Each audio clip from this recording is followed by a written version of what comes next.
Bienvenidos a una emisión más de Noticiero Sucesos. Tenemos importante información. El día de hoy hay un escándalo en la Asamblea Nacional por esto de que la ley de comunicación sigue siendo un servicio público. Se olvidaron de aprobar la reforma. El asambleísta Corozo, presidente de la comisión que tramitó las reformas, dice que no se acuerda.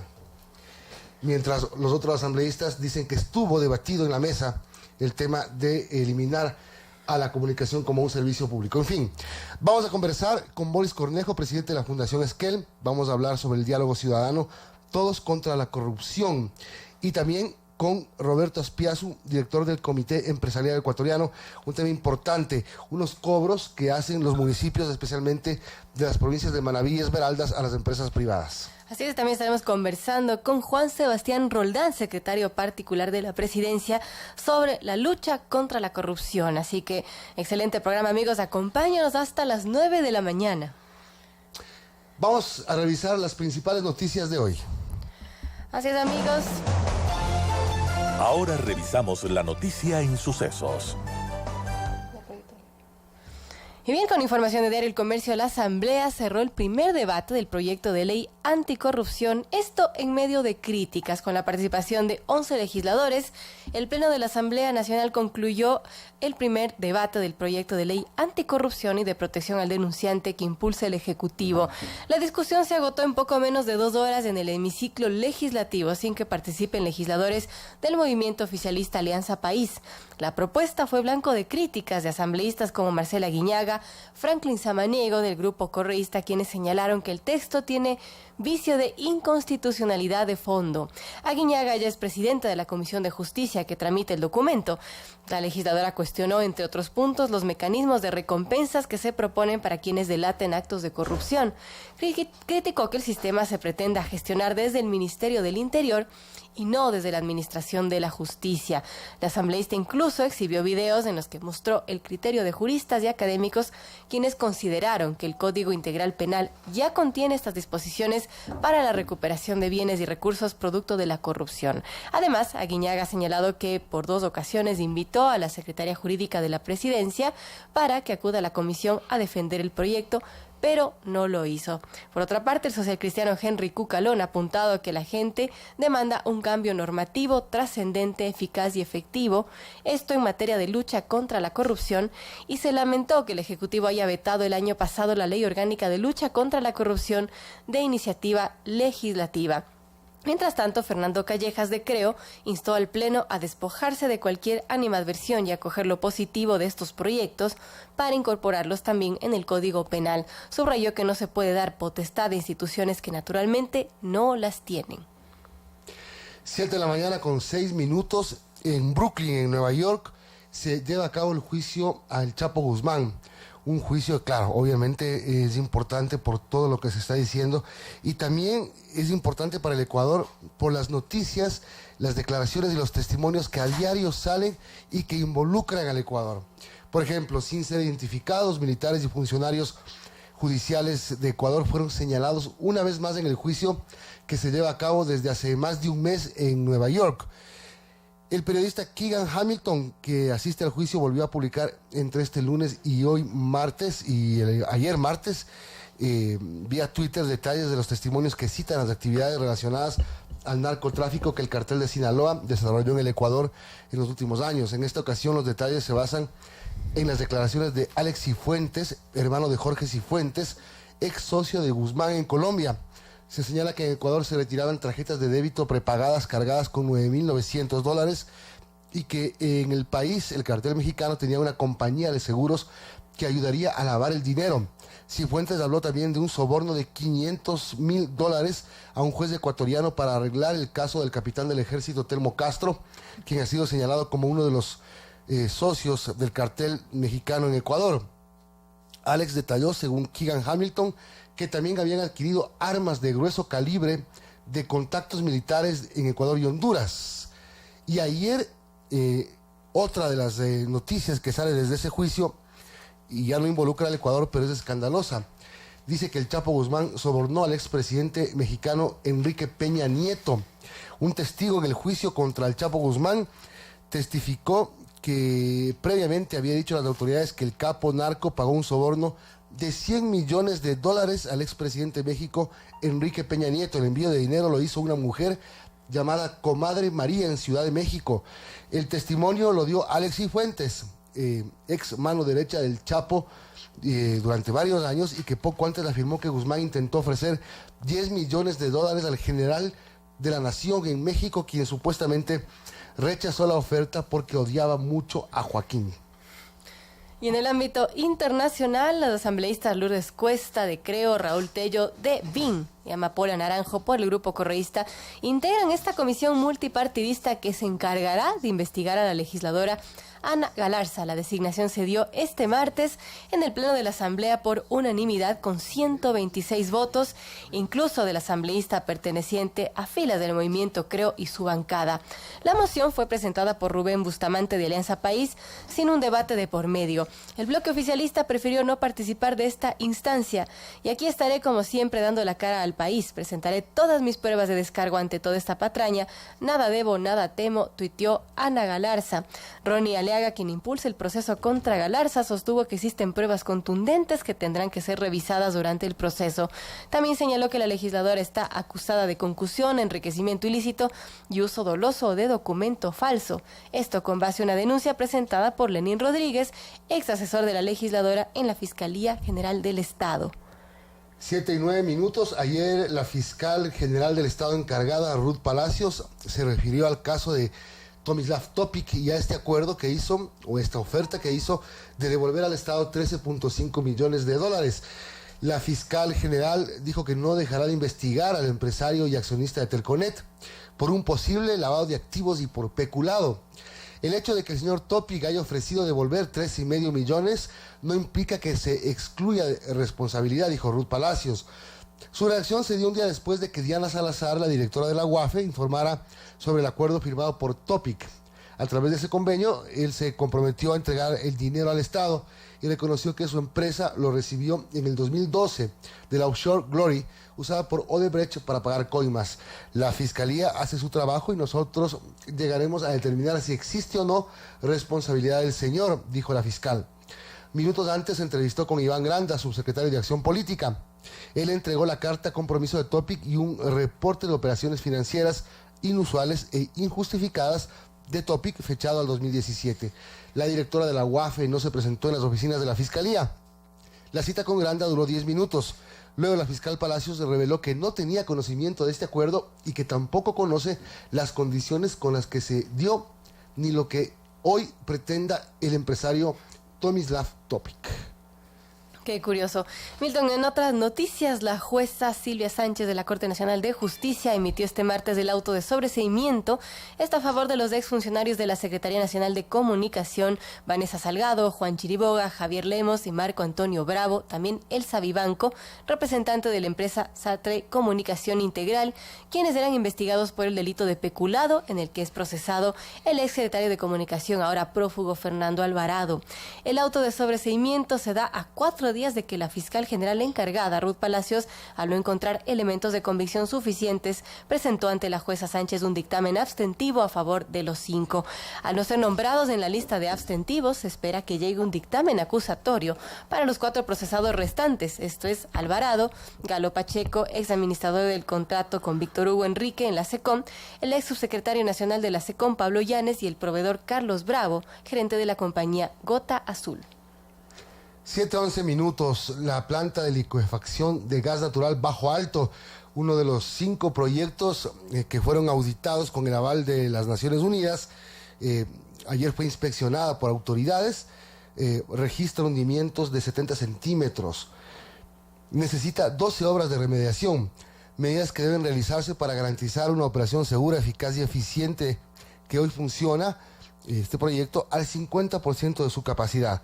Los costos estimados para estos trabajos ascienden a $19 millones, con un plazo de implementación de 1 año que implicaría paralizar la planta 150 días. Los 2 trabajos más costosos son instalar generadoras a gas para abastecer de energía a la planta por un costo de 8,9 millones y las nuevas cimentaciones del terreno que demandan otros 6,9 millones. Una evaluación efectuada con soporte del PNUD concluyó que la especificación técnica de la licitación no tomó en cuenta todas las variables necesarias para el proyecto, por lo que el diseño de la constructora Ross Roca Indox fue inadecuado e incompleto. Adicionalmente, la construcción fue incompleta y muy deficiente debido a que no se tuvieron en cuenta las características geológicas del suelo. Y en otra información, futuro de Contralor todavía está en espera tras suspensión. Esta es información de Diario La Hora. El Pleno del Consejo de Participación Ciudadana de Transición tenía previsto sesionar hoy. Y entre los puntos del orden del día constaba la aprobación del mando para la elección del Contralor General del Estado a través de concursos de méritos y oposición, así como la conformación de la comisión técnica que llevará el proceso de selección. Sin embargo, la noche de ayer el organismo informó que por disposición del presidente Julio César Trujillo se suspendía la sesión. En lugar de ella se realizará una reunión de trabajo de carácter reservado. Esta situación se da en medio de las reflexiones del consejero Luis Hernández, quien recordó que el actual contralor Pablo Celi está en calidad de subrogante, por lo que no fue sometido a la evaluación que el Consejo realizó a las autoridades. Celi, quien se desempeñaba como subcontralor, asumió la subrogación, no el encargo, tras la renuncia de Carlos Polit como contralor titular, esto en junio del 2017. El debate gira en relación a si Celi debe completar el periodo para el cual fue elegido Polit, es decir, hasta el 15 de marzo del 2022, o si procede una nueva selección de autoridades. Hernández asegura que eso es lo que se analiza al interior del Consejo de Participación y que se resolverá en estos días. 7:14, síganos en nuestra red social Twitter, Radio Sucesos EC. Participe con nosotros, use el hashtag La Noticia en Sucesos. Ayer se inauguró finalmente, después de mucho tiempo, la hidroeléctrica Mina San Francisco. El ministro de Energía, Carlos Pérez, junto a varias autoridades del sector energético, inauguraron la central Mina San Francisco, ubicada en el Azuay, y que atraviesa las parroquias de Pucará y Abañín del cantón Zaruma, pertenecientes a las provincias del Azuay y El Oro, respectivamente. Según las autoridades, tiene una capacidad para proporcionar energía de aproximadamente 222,000 familias, equivalente al 5,6% de la demanda nacional. Esto de alrededor de 270 megavatios por hora. La construcción inició en marzo de 2012 y debía culminar en marzo de 2016, pero no se concretó por problemas técnicos, especialmente relacionados a la obra civil, por lo que los plazos tuvieron que ser extendidos. La construcción fue adjudicada directamente por el gobierno anterior a la empresa china Harbin Electric. Y bien, hay una polémica también. Dirigentes de asociaciones de panaderos proponen que el precio del pan se incremente en 5 centavos. Edwin Hugo Rojas, presidente del gremio de maestros panificadores de Pichincha, dijo que los costos operativos de los negocios, principalmente los de arriendos y salarios, se han incrementado en los últimos años, por lo que piden a las autoridades que fije un nuevo precio para el pan popular para que pase de 12 a 17 centavos. El precio del pan popular es como la barrera. De ahí parten los precios para el resto de panes que ofrecemos. Los otros panes también deberían subir 5 centavos, añadió Rojas. Desde el 2011, el gobierno ha fijado el precio para el pan popular en 12 centavos. El vocero de este gremio indicó que se ha reunido con representantes de asociaciones en varias provincias como Cotopaxi, Imbabura, Quevedo, Huaquillas, Chimborazo, Santo Domingo, Guayas, Azuay, para analizar los costos de producción y que en los próximos días convocarán a nuevas reuniones. Hay reacciones de quienes opinan que no debe subir el pan. Ayer el presidente de la República, Lenín Moreno, se reunió con el representante de las Naciones Unidas, del programa de las Naciones Unidas para el Desarrollo, el PNUD, Arnaud Peral. Uno de los objetivos es pedirle a las Naciones Unidas que apoye, que participe en el tema del diálogo nacional convocado por el presidente de la República. Este va a ser un tema que seguramente lo vamos a hablar más adelante cuando nos acompañe Juan Sebastián Roldán, secretario particular del presidente de la República. Un tema importante porque el presidente Moreno está convocando a este diálogo nacional y quiere el aval de las Naciones Unidas, ya tuvo el aval de las Naciones Unidas para el tema de la inspección, de la auditoría a los 5 proyectos insignes del Ecuador que se determinó tienen irregularidades y sobreprecios que alcanzan los $2.500 millones. Bien, también en otro tema, la Función de Transparencia y Control Social ratificó ayer a Julio César Trujillo como presidente de esta entidad y a Pablo Celi como su vicepresidente. La Función de Transparencia está integrada por los titulares del Consejo de Participación Ciudadana, Trujillo, de la Contraloría, Celi, por la Defensora del Pueblo, la Superintendencia de Economía Popular y Solidaria, el Superintendente de Control de Mercado, el de Bancos, el de Compañías de Información y por el Ordenamiento Territorial. Trujillo se viene desempeñando como presidente de esta función desde septiembre del año pasado y se extendió su nombramiento hasta que se elija al nuevo Consejo de Participación Permanente, cuyo titular reemplazará a Trujillo en la presidencia de esta función de transparencia hasta enero del 2020, cuando se designen las nuevas autoridades. Durante la sesión de ayer se resolvió también trabajar en el plan para prevenir y combatir la corrupción. Bien, algo de la agenda del día de hoy. En el gobierno nos indican que a las 11:15 el presidente de la República se reunirá con el presidente de la Conferencia Episcopal Ecuatoriana y representantes de las misiones católicas en el Ecuador. Será a las 11:15 en el Palacio de Carondelet. Todo esto dentro del diálogo que está implementando el gobierno nacional. El presidente Moreno ha dicho que este año va a ser de la instrumentación de este gran diálogo nacional. Así que a las 11:15 se reúne con el presidente de la Conferencia Episcopal Ecuatoriana. Y bueno, las vías en el país siguen con algunas afectaciones. La vía Loa-Santo Domingo está parcialmente habilitada. En el kilómetro 68 hubo un deslave de tierra, un deslizamiento de tierra, y está parcialmente habilitada. En el Austro, la vía Girón Pasaje se encuentra habilitada un carril. La vía Cuenca o Alaceo Limón está cerrada en la provincia de La Suay. Hay problemas por deslizamientos de tierra.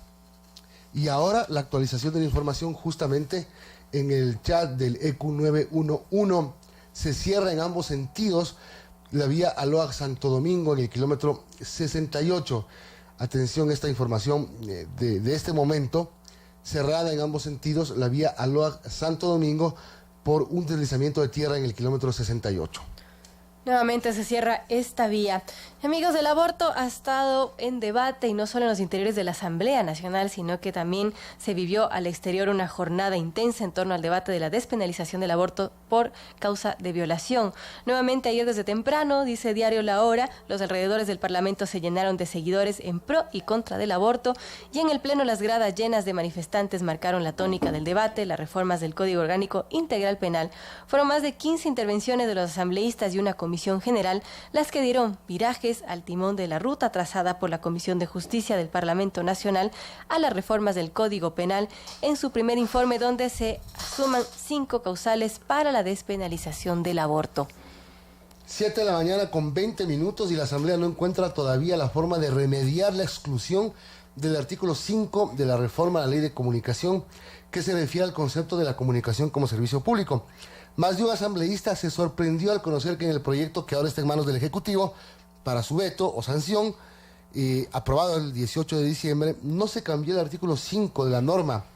El informe para segundo debate en la Comisión de los Derechos Colectivos sí constaba la modificación planteada por el Ejecutivo, pero durante la discusión, la asambleísta Karina Arteaga, con documento en mano, dijo que entregaron un oficio a la presidencia de la Asamblea en el que se hace una propuesta al articulado que se espera sea asumida por el ponente. Entre ellas está mantener en la ley vigente el artículo 5 que se refiere a quienes conforman los medios de comunicación social. Antes de pedir votación del articulado, el ponente Jorge Corozo afirmó que se ha jugado un buen partido, que los textos difundidos en las curules recogen las observaciones planteadas y que se han dado 40 minutos para que revisen sus correos. Ayer la bancada social cristiana pidió explicaciones a la presidencia de la Asamblea y a Jorge Corozo. Henry Cucalón dijo que está indignado por este error o triquiñuela que merece el rechazo absoluto.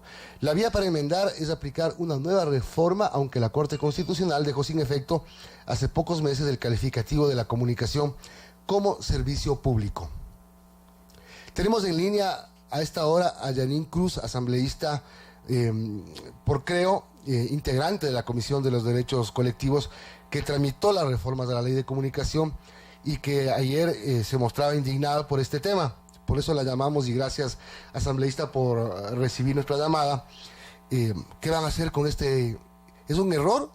¿Es un error involuntario o es algo escondido a propósito? Buenos días. Buenos días, estimado Milton. Siempre es un gusto poderme contactar con usted. Primero, me parece que la palabra de un político tiene que ser coherente y seria. Yo rechazo absolutamente declaraciones que le faltan a la verdad. Decir que no se ha presentado documento con la modificación del artículo 5 es falso. De hecho, el propio proyecto del Ejecutivo enviaba a modificar el artículo 5 desde concebir la comunicación como un servicio a un derecho humano. Llegó el relator a nuestra comisión, el señor Edison Lanza de la CIDH, planteó justamente que es fabuloso saber que de nuestro país se empiece a entender que la comunicación es un derecho emergente. Segundo tema, hay actas dentro de las comisiones donde por mayoría aprobamos modificar el artículo 5. Primero, eso quiero dejar claro. Y si usted analiza las intervenciones del primer debate de la Ley de Comunicación, la mayoría de intervenciones es señalando que qué interesante es que la comisión pueda respetar la petición de la mayoría de ecuatorianos, que la comunicación sea sentida y respetada como un derecho.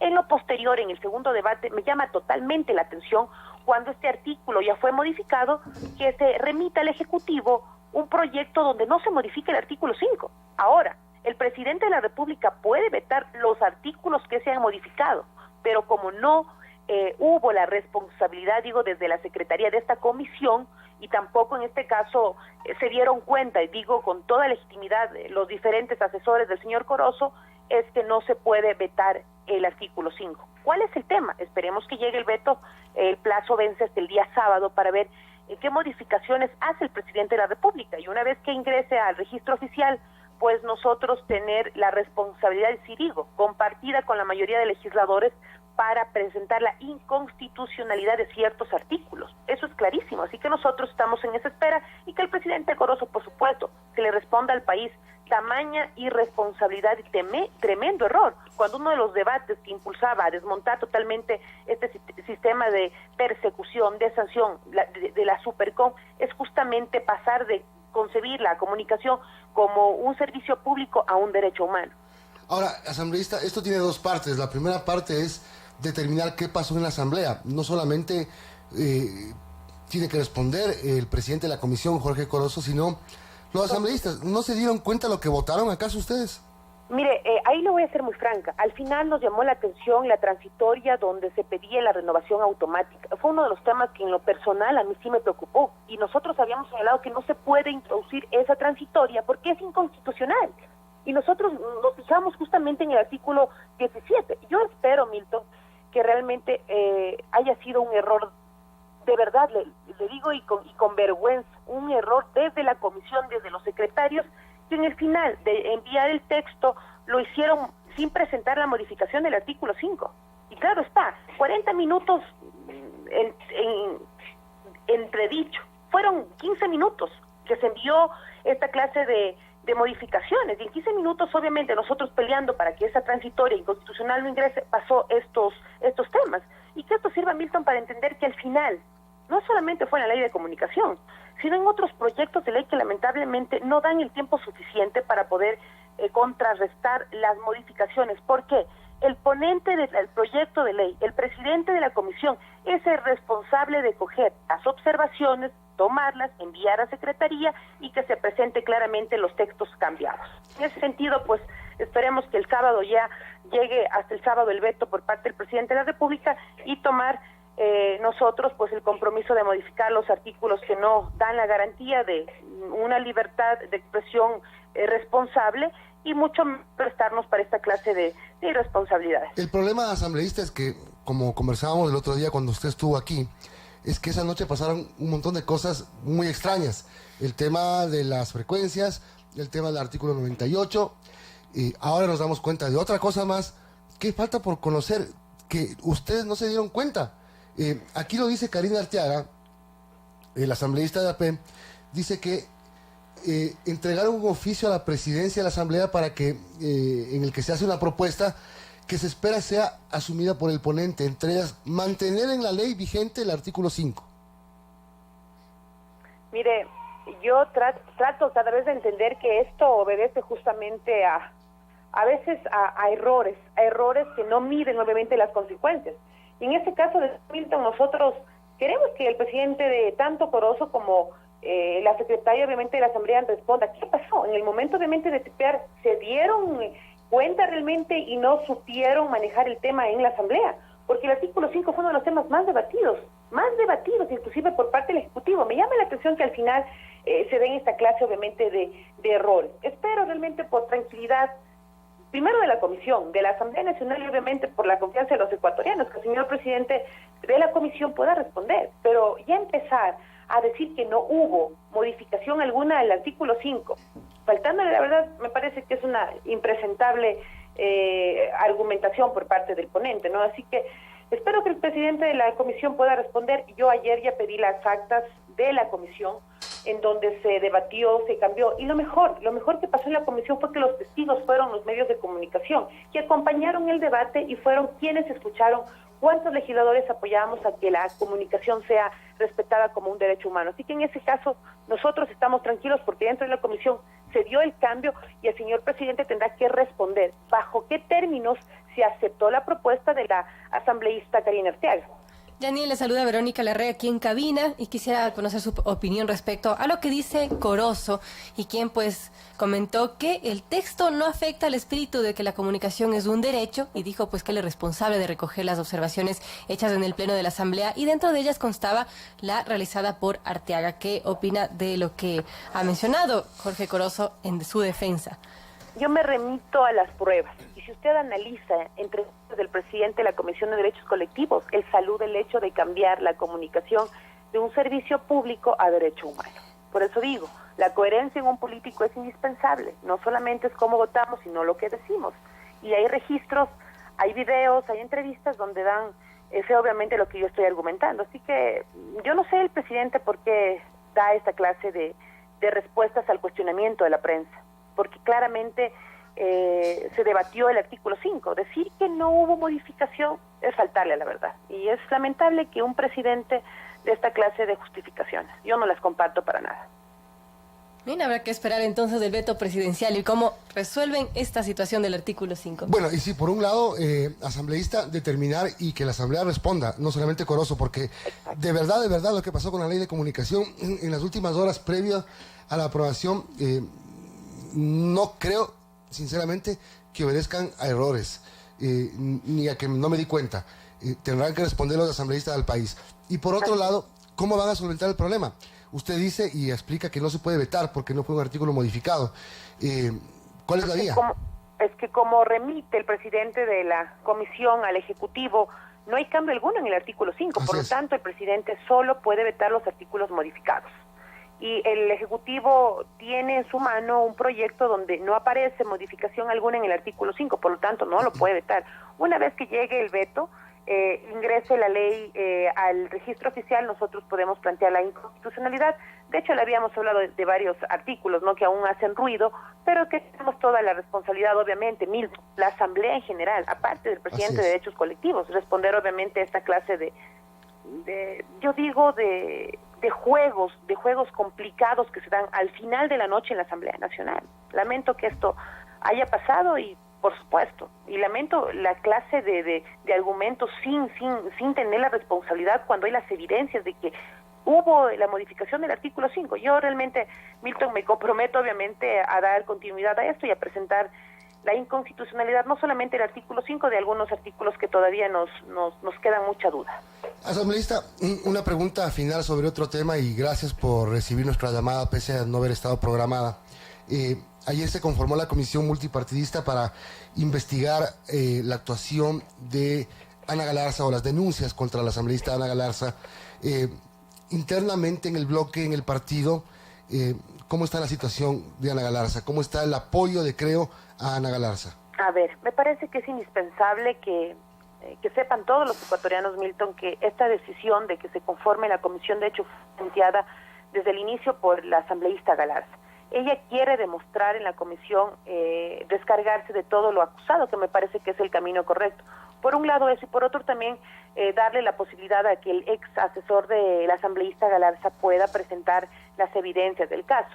Yo señalo dos temas que me parecen que son puntuales y claves. En el caso de las ex legisladoras que fueron destituidas de su cargo, por ejemplo, Norma Vallejo y la asambleísta Espín. Hay evidencias, hay videos, hay audios donde las propias legisladoras se demuestran obviamente las prácticas que tenían en el interior de sus oficinas. En el caso particular de Ana Galarza hay una acusación, pero la Fiscalía está investigando si es real o no el tema de lo que ha señalado el asistente. Así que nosotros estamos obviamente apoyando de que esta comisión sea independiente y objetiva. Y ojalá pues los medios sigan acompañando como lo están haciendo en todas las comisiones para determinar si realmente todo lo aseverado por el ex asesor de Ana Galarza es realmente verdad. Nosotros hemos mantenido una postura clara. Si hay que sancionar, que se sancione, porque me parece que ese es el camino adecuado. Combatir obviamente esta clase de decisiones que no son apropiadas, pues hay que sancionarlas. En ese caso nosotros vamos a esperar que la comisión pueda resolver de manera objetiva el tratamiento de la investigación sobre el caso de Ana Galarza. Gracias, asambleísta, por recibir nuestra llamada y por sus criterios ante estos temas que son importantes. Tenga buen día. Gracias para ustedes. 7:33, vamos a hablar de corrupción, de la lucha contra la corrupción. Luego de la pausa estará con nosotros Boris Cornejo, el presidente de Fundación Esquel. Hoy hay un evento, ¿no? Mañana hay un evento sobre la lucha contra la corrupción. Ahora, a propósito de esto que se está conociendo, ¿no? Que empiezan a recuperar el dinero, o al menos hay el compromiso de aquello, y siguen los casos de corrupción saliendo. Algo por lo menos, ¿no? Veamos qué sucede. 7:34, pausa, regresamos enseguida.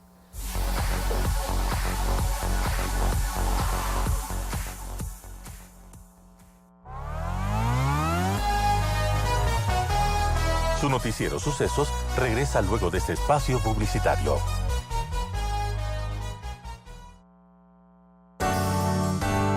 Inicio de espacio publicitario. Vamos por el camino correcto. En Quito hemos reducido en un 16% el índice de siniestros en las vías, porque te queremos a salvo. Respetar las señales de tránsito, no exceder los límites de velocidad y no conducir bajo los efectos del alcohol es compromiso de todos. Seamos conductores responsables. Agencia Metropolitana de Tránsito. Quito, cuenta contigo. Alcaldía de Quito. Fin de espacio publicitario.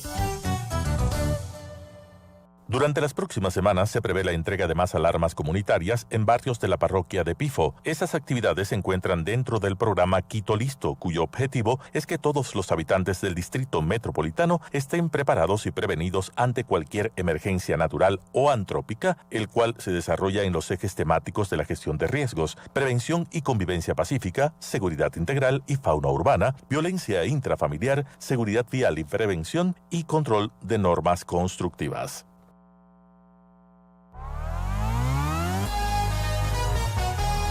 Continuamos en su noticiero Sucesos.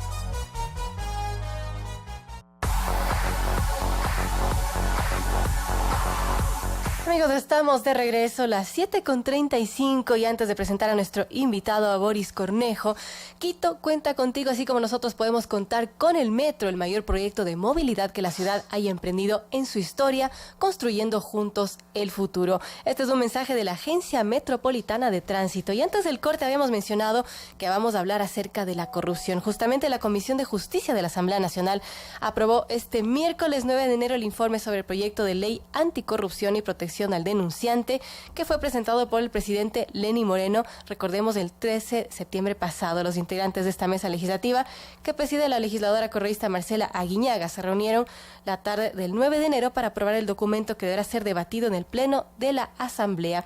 Este informe fue aprobado por los 11 asambleístas presentes en la sesión y se compone de 16 páginas, así que veamos qué sucede con este proyecto de ley. Y mañana, 17 de enero, entre las 4:30 y las 7:30 de la tarde, hay un diálogo ciudadano, todos contra la corrupción. Y se preguntan, ¿estamos avanzando? Organiza la Comisión Nacional Anticorrupción en la Mesa de Convergencia. Los panelistas serán Alfredo Corral Borrero, ex Contralor General del Estado, el colega Juan Carlos Calderón, Boris Cornejo, presidente ejecutivo de la Fundación Esquel, y Jorge Rodríguez, miembro de la Comisión Nacional Anticorrupción. Hay algunos objetivos de este diálogo, por ejemplo, revisar críticamente la situación de la lucha contra la corrupción, sus avances, límites y desafíos, construir un gran acuerdo nacional contra la corrupción incidir en la conciencia de los ecuatorianos sobre la gravedad de este mal en nuestra vida democrática. Para conversar de esto nos acompaña Boris Cornejo, presidente ejecutivo de Fundación Esquel, será uno de los panelistas mañana. Como lo leímos, Boris, buenos días, gracias por acompañarnos. Un poco un adelanto de lo que va a ser mañana esta búsqueda de acuerdos y de la conciencia nacional. Esta semana que empezamos hablando de corrupción y que el gobierno sale en una rueda de prensa, una directora de la UAFE, y anuncia que se devuelven 13 millones de dólares productos de la corrupción. ¿Cuál es la noticia? Que aparentemente empieza a aparecer el famoso dinero que no aparecía y empieza a conocerse cuál es la ruta de ese dinero corrupto. Buenos días. Sí, buenos días, gracias por la entrevista. Desde la ciudadanía nosotros miramos con estupor, con mucha atención todos estos debates, decisiones, noticias que surgen alrededor del tema de la corrupción. Creo que esta noticia de que hay esta voluntad del señor Topic de devolver 13 millones es una señal que esperemos sea una señal de que efectivamente las cosas en el país empiezan a saberse y las instituciones empiezan a operar. Y quiero insistir en esta palabra empiezan porque al parecer nada estaba sucediendo. Los montos de corrupción denunciados por nuestro socio, la Comisión Nacional Anticorrupción, son cifras que van sobre los 60.000 millones de dólares. De tal manera que estos 13 millones, la verdad es que es una gota de todo lo que se podría recuperar.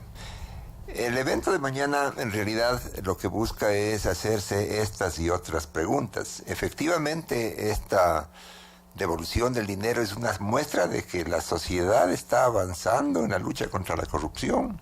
Esa es la gran pregunta. Esa es la gran pregunta, porque cuando nosotros nos reunimos y desde la ciudadanía examinamos qué es lo que pasa, parecería que la respuesta más bien va en sentido contrario. No estamos avanzando. No hay delitos sancionados o personas sancionadas por delitos vinculados a la corrupción. Hay procesos jurídicos en la Asamblea que toman un montón de tiempo, como que este fuese un asunto que no es necesariamente urgente. Hay anuncios políticos desde el gobierno que no son acompañados por acciones de las otras instituciones, obviamente dentro del ámbito de sus competencias de independencia. Y lo que la ciudadanía mira es absortos, ¿no? Cómo hay una crisis económica, cómo la gente va perdiendo empleo, cómo se pierde la fe en tener una sociedad democrática, una sociedad transparente. Un primer balance, diría yo, es que no estamos ganando esta batalla. Más bien al contrario, parecería que la corrupción es la que está ganando una batalla que no solamente involucra al gobierno, sino en general a todo el Estado y a la sociedad en su conjunto. Usted da unas cifras, 60.000 millones de dólares más o menos. Se estima que de esa cifra astronómica, la mitad se fue por corrupción y la otra mitad por mal manejo en la adjudicación de obras. Una cifra astronómica gigantesca. Recuerdo a finales del 2016, cuando explota el caso de Brecht, y se menciona que en Ecuador circularon 35 o 33 millones de dólares en sobornos. Ya eso era una cifra escandalosa. Pero luego, cuando nos vamos dando cuenta de lo que fue pasando, de lo que se robaron, ya hablamos de miles de millones de dólares. Y ya lo decimos más o menos como que fuera normal. Es impresionante. Por eso la percepción de lo que usted dice, la corrupción nos está ganando. Sí, efectivamente, nos está ganando, y esto creo que hay que desde la ciudadanía decirlo con indignación, porque es una guerra, ¿no es cierto? Es una guerra de los ciudadanos honestos, de los jóvenes de este país, de la gente de bien que queremos tener una sociedad transparente, democrática, como que estamos perdiendo esa batalla. Y claro, los ciudadanos no tenemos poder más que el poder de la ética, el poder de la denuncia, el poder de la indignación. Pero son las instituciones que cobran sueldos, que tienen responsabilidades, que han sido elegidas, ya sea por autoridades o ya sea directamente por los ciudadanos, las que tienen que hacer esta batalla. Y entonces, claro, si no salimos a gritar, si no salimos a decir que se muevan, que estamos vigilantes, la corrupción va a ganar esa batalla. Fíjese, frente a las cosas que estamos mirando absortos los últimos días, el presidente de la República anuncia al país que en función de un acuerdo con Naciones Unidas se comprueban 5 casos de corrupción, 5 casos de corrupción que desde la ciudadanía los denunciamos hace un montón de meses. Y entonces, ¿qué es? ¿Los ciudadanos no nos creen? Está bien, hacen falta datos, hace falta cooperación. ¿Y qué va a suceder ahora con eso? Ahora está ya firmado por auditores, por firmas internacionales que efectivamente se robaron. No era una denuncia, no es que me contaron, ahí están los datos. ¿Qué va a pasar con eso? ¿Cuáles son los siguientes pasos? El gobierno ha hecho lo suyo. ¿Y ahora la justicia? ¿La fiscalía? ¿Cómo van a moverse? Lo que quiero decir con todo este argumento es que desde los ciudadanos estamos diciendo basta a la corrupción. Estamos exigiendo directamente, de la manera más enfática, a las instituciones que hagan su trabajo. ¿Qué va a hacer la Fiscalía frente a eso? ¿Qué va a hacer la justicia? ¿Qué va a hacer el Consejo de Participación Ciudadana? Porque no es que el Consejo de Participación Ciudadana tenga que resolver temas de corrupción, pero sí tiene que apurarse en los temas de designación de las nuevas autoridades. No tenemos fiscal, no tenemos Corte Constitucional, no hemos hecho evaluación a jueces. ¿Quiénes ganan en ese ámbito de las indefiniciones? Obviamente los poderes de la corrupción, porque la corrupción no es un individuo, la corrupción ya está operando como un sistema que yo creo que poco a poco está secuestrando a las instituciones, entre ellas a la justicia. Boris, hace 2 años y un poco más, el presidente de la República, Lenín Moreno, anunció esta cirugía mayor contra la corrupción. Todavía, pues, no hemos visto casi nada, excepto este tema que ha salido esta semana con la devolución de los 13 millones de Tomislav Topic. Sin embargo, pues, hay esta expectativa de la ciudadanía. ¿Qué hacer desde la sociedad civil estas acciones? Porque es importante este diálogo nacional que se está buscando por la corrupción. Creo que la idea y gracias por la pregunta, porque un poco el propósito del evento es decir a la sociedad y decir a las instituciones que estamos vigilantes, que no nos hemos cansado, que no nos hemos aburrido, que no hemos aceptado que la corrupción sea parte del paisaje. Está conviviendo con nosotros, pero es una convivencia incómoda. Y por lo tanto exigir que hagan su trabajo. Yo creo que es fundamental y en ese sentido, por ejemplo, miro con simpatía, con interés, esta decisión del Consejo de la Judicatura Transitorio de armar un sistema nacional anticorrupción, que es un esfuerzo para sentarse a conversar entre distintas instituciones del Estado. Lo que entendí en la noticia es que la Judicatura abre un espacio para sentarse con la Fiscalía, para sentarse el sistema judicial y también la ciudadanía, para arbitrar medidas, porque esta es una batalla en la que los poderes tienen que conversar en el sentido de coordinar acciones, ¿no? No puede ser posible que un juez de segundo o tercer nivel tome decisiones y después no se puede hacer nada sobre aquello. Pero también es un tema de que tenemos que entre todos cooperar. Yo digo, el tema de ustedes, los periodistas, ha sido fundamental en la lucha contra la corrupción. Y por eso es que estamos invitando mañana a uno de sus colegas para que cuente qué fue lo que vivió él, por qué se atrevió a hacer las denuncias, cómo sufrió persecución y cómo efectivamente esas denuncias que se hicieron en el Ecuador ya hace algunos años no han generado ninguna acción desde la justicia. Y ha tenido que ser un actor internacional de fuera de nuestra sociedad el que venga y diga, sí, efectivamente se están robando. ¿Tenemos que esperar eso? Pero también hay el otro tema. ¿Cómo fortalecemos este activismo ciudadano liderado por la Comisión Nacional Anticorrupción para seguir haciendo denuncias, para seguir con el ojo abierto, para que no se sigan robando la plata? ¿Cómo fortalecemos a esa Comisión Nacional Anticorrupción? Y luego un tema que es recurrente en mi pensamiento, en mi discurso, es el tema de la educación. Tenemos que recuperar la ética, tenemos que volver a lograr que a la gente le importe, que a la gente le indigne estos temas de corrupción. La corrupción es algo como que el tráfico es complicado, es normal, y eso no puede ser así. Entonces es un tema de fortalecer las instituciones, es un tema de fortalecer la acción ciudadana y es un tema de recuperar los valores éticos a través de la educación. El gobierno del presidente Moreno, en más de una ocasión, y creo que es parte de su discurso, como usted dice, parte del paisaje ahora del discurso del gobierno, es que la justicia ahora sí es independiente, que los jueces pueden actuar sin presión de ningún tipo. ¿Usted cree que está ocurriendo eso en este país? ¿O que pasa lo que pasa más o menos siempre? Que la justicia se adecua al régimen del turno.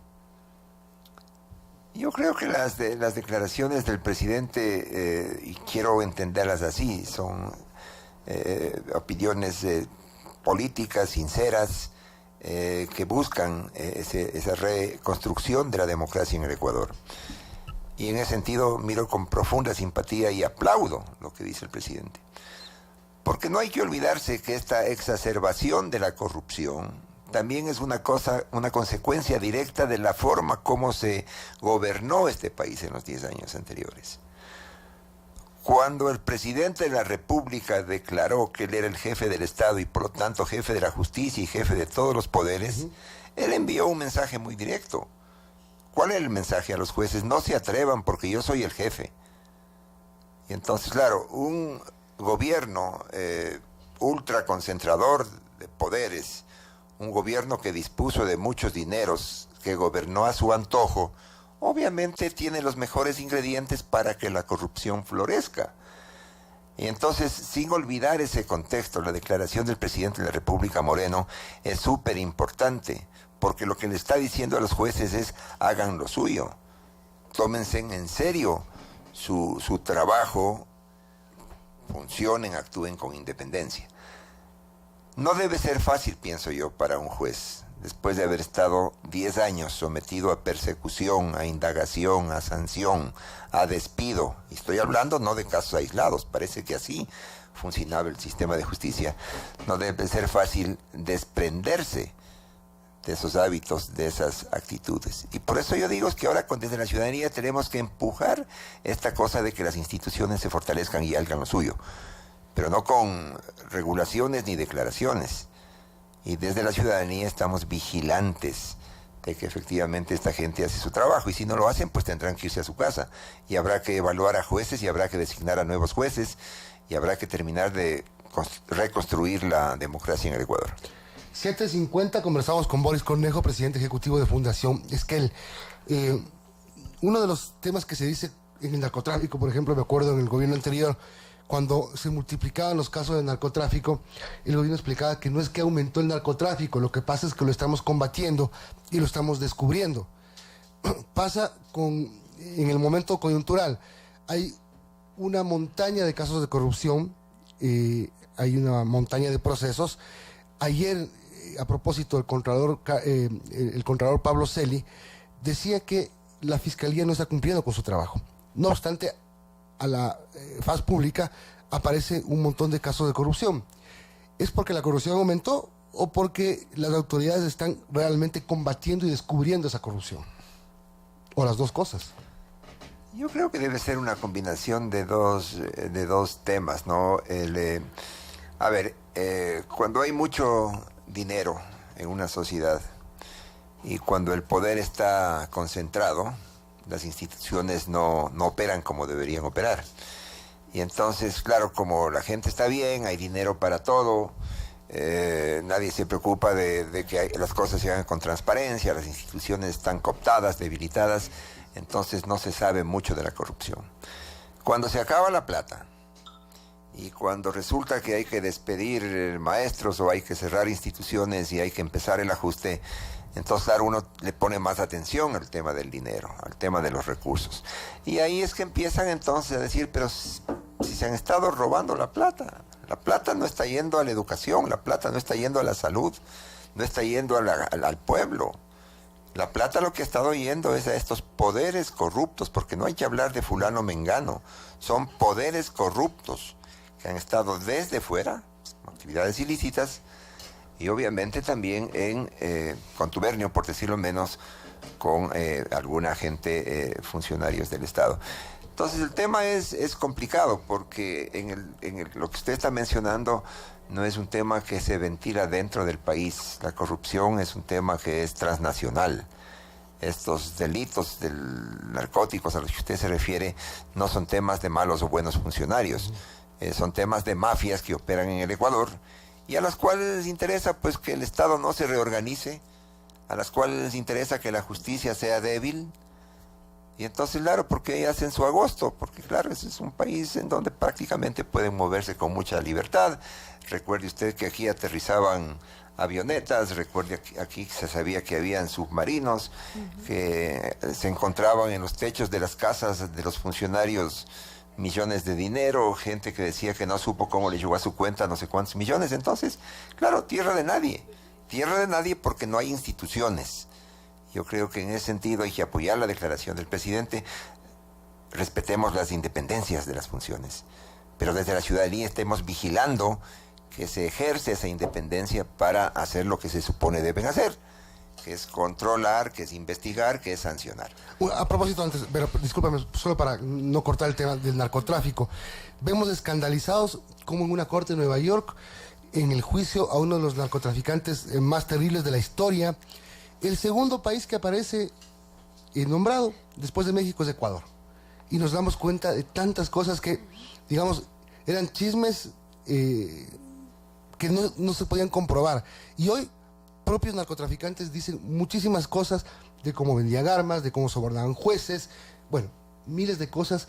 Y Ecuador, solo tras de México, aparece mencionado en el caso del Chapo Guzmán. Es increíble. Sí, esas son las cosas curiosas, ¿no? Y resulta que al más grande narcotraficante que operaba en el Ecuador, quien le está juzgando, sancionando, es una corte de los Estados Unidos.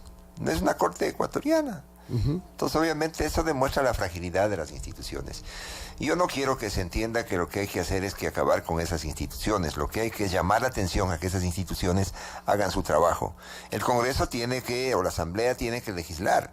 No puede ser posible que nos tememos en esta gran crisis 5 o 6 meses para una ley que está ahí desde hace mucho tiempo. No es posible que no terminemos de reestructurar unas cortes o constituir otras.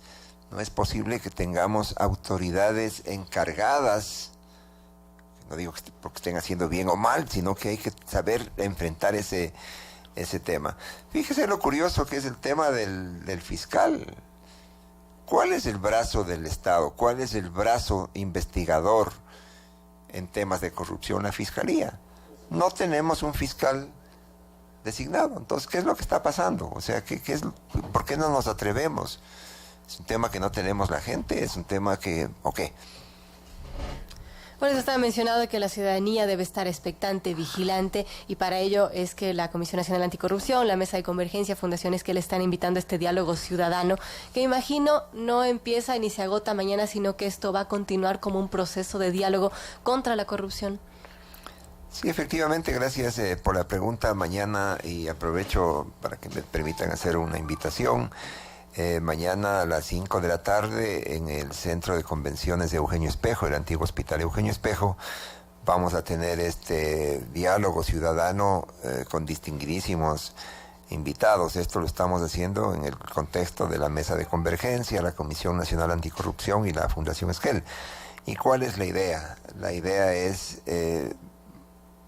mañana hacer un pronunciamiento público que se va a llamar Carta de Quito, en donde vamos a decir las cosas por su nombre, y es una invitación a toda la ciudadanía, a las instituciones democráticas, a los poderes legítimos constituidos, para decir basta a la corrupción. No es un evento académico más, es una demostración de que los ciudadanos estamos hartos de esta inacción, de esta indiferencia, que no es un tema que le metieron a mi bolsillo la mano para robarse plata. No, nos están robando la fe, la posibilidad de creer en el Ecuador. Y frente a eso, claro, los poderes corruptos están más que felices. 7 de la mañana con 56 minutos. Gracias, Boris Cornejo, presidente ejecutivo de Fundación Esquel. Y para terminar, recordamos, en el Centro de Convenciones de Eugenio Espejo, entre las 4:30 y 19:30, este diálogo ciudadano, todos contra la corrupción. Y claro, una respuesta que la debe ir respondiendo el país. Estamos avanzando, ya lo vamos viendo. Gracias. Gracias.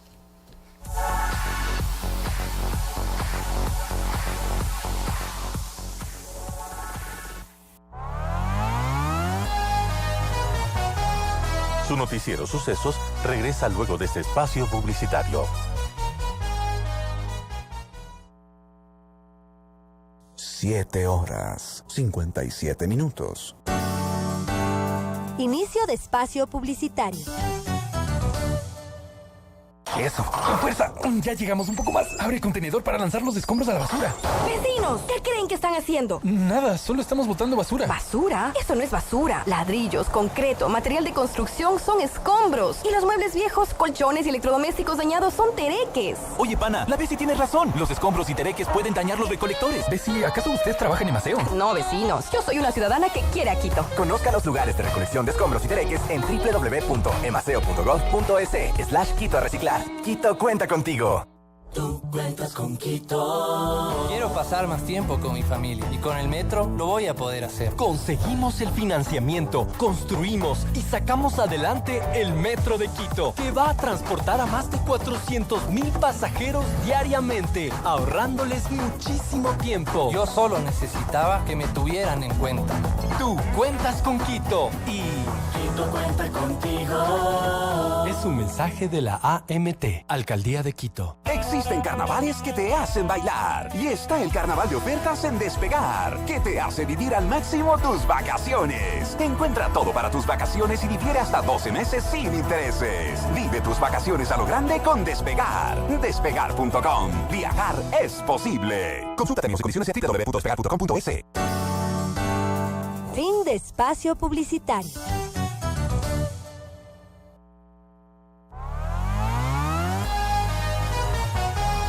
Continuamos en su noticiero Sucesos.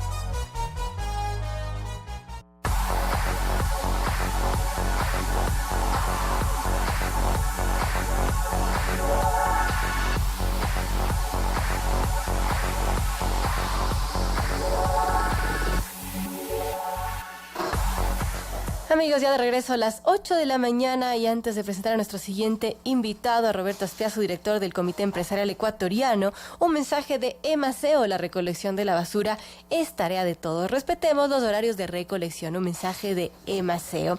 Este jueves 10 de enero, los representantes de la Cámara de Industrias de Guayaquil informaron sobre cobros indebidos que están realizando ciertos gobiernos autónomos descentralizados de la provincia de Esmeraldas y Manabí a empresas productivas. Este cobro, considerado indebido, ilegal y arbitrario por parte de los industriales, es en relación al 1,5 por mil de las patentes comerciales. Caterina Costa, presidenta de la Cámara de Industrias de Guayaquil, en declaraciones para Diario El Telégrafo, ha indicado que los cobros se han realizado sin revisar lo que dispone el Código Orgánico de Organización Territorial y Autonomía y Descentralización COTAD, el cual dispone que para estas tasas deben considerarse que las empresas tengan su domicilio o establecimiento donde se hace el cobro, lo cual en el marco de estas coactivas no se ha respetado, inclusive se han iniciado faltando el debido proceso, señaló Costa. 8 en punto de la mañana. Damos la bienvenida a Roberto Aspiazu, director ejecutivo del Comité Empresarial. Roberto, buenos días. En la rueda de prensa de hace unos días, tú dijiste, pensábamos que el tema había parado, luego de una denuncia que ustedes presentaron ya en octubre pasado. Hicieron pública la denuncia, hicieron detalle de los montos que los municipios descontaban o cobraban a las empresas privadas, y dijiste, pensamos que había parado, pero el tema continuó y los municipios siguen haciendo estos cobros. Gracias por la entrevista, un saludo de los radioescuchas. Efectivamente continuó, sobre todo por la circunstancia de que, si bien ante la denuncia por lo menos cuidaron de que la notificación se haga como corresponde de acuerdo a la ley al representante legal en la matriz de la empresa, principalmente Quito y Guayaquil, en la mayoría de los casos, pues aparte de ello han continuado con la emisión de títulos de valor por valores millonarios, en el sentido de que son títulos por 200,000, 300,000, 700,000, 1,5 millones, 3 millones. Entonces esto no ha parado en realidad y nos preocupa. Como bien se señalaba en la noticia introductoria, últimamente estos embargos por vía coactiva han sido producto de cobros derivados supuestamente de patente comercial y 1,5 por mil por activos, pero eso, de acuerdo al COTAD, se aplica para el caso de domicilio o establecimiento en lo que tiene que ver con actividades comerciales o de prestación de servicios.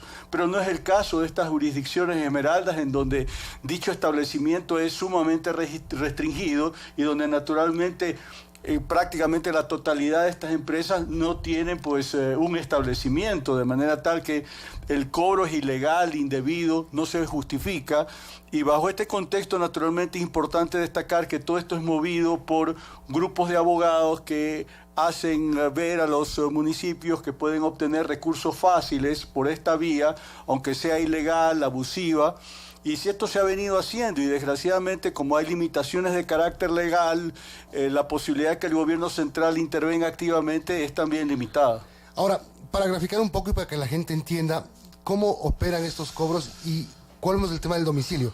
Tengo entendido, por ejemplo, una empresa, DirecTV, no tiene domicilio en Esmeraldas ni en Manabí, su domicilio debe ser Quito o Guayaquil. Naturalmente es Quito o Unilever, por citar otra empresa, Guayaquil, Cervecería Nacional Guayaquil, Endesa Botrosa Quito, por citar algunos casos. Nosotros tenemos registradas más de 30 empresas afectadas por estos cobros y el consolidado apunta como a unos 100 millones de dólares. Solamente en las operadoras de telefonía móvil hay poco más de 50, pero la causa respecto al cobro en este caso en particular es distinto, porque en definitiva muchos municipios, incluidos los de Esmeraldas, elaboraron ordenanzas en donde, asimilando uso de espectro radioeléctrico como uso de espacio aéreo o uso de suelos, comenzaron a aplicar ordenanzas con cobro de tasas excesivas a las operadoras de telefonía móvil por implantación de radiobases, y por este efecto naturalmente ha habido decenas, yo diría que en el orden de poco más de 40 municipios a nivel nacional, en este caso,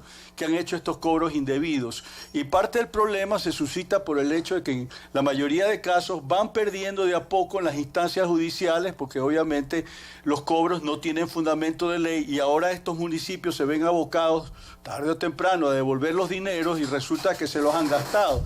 Y ahora que estamos en transición con miras a las elecciones de marzo, resulta que va a venir una nueva administración y naturalmente se va a topar con el problema de que tiene que devolver el dinero.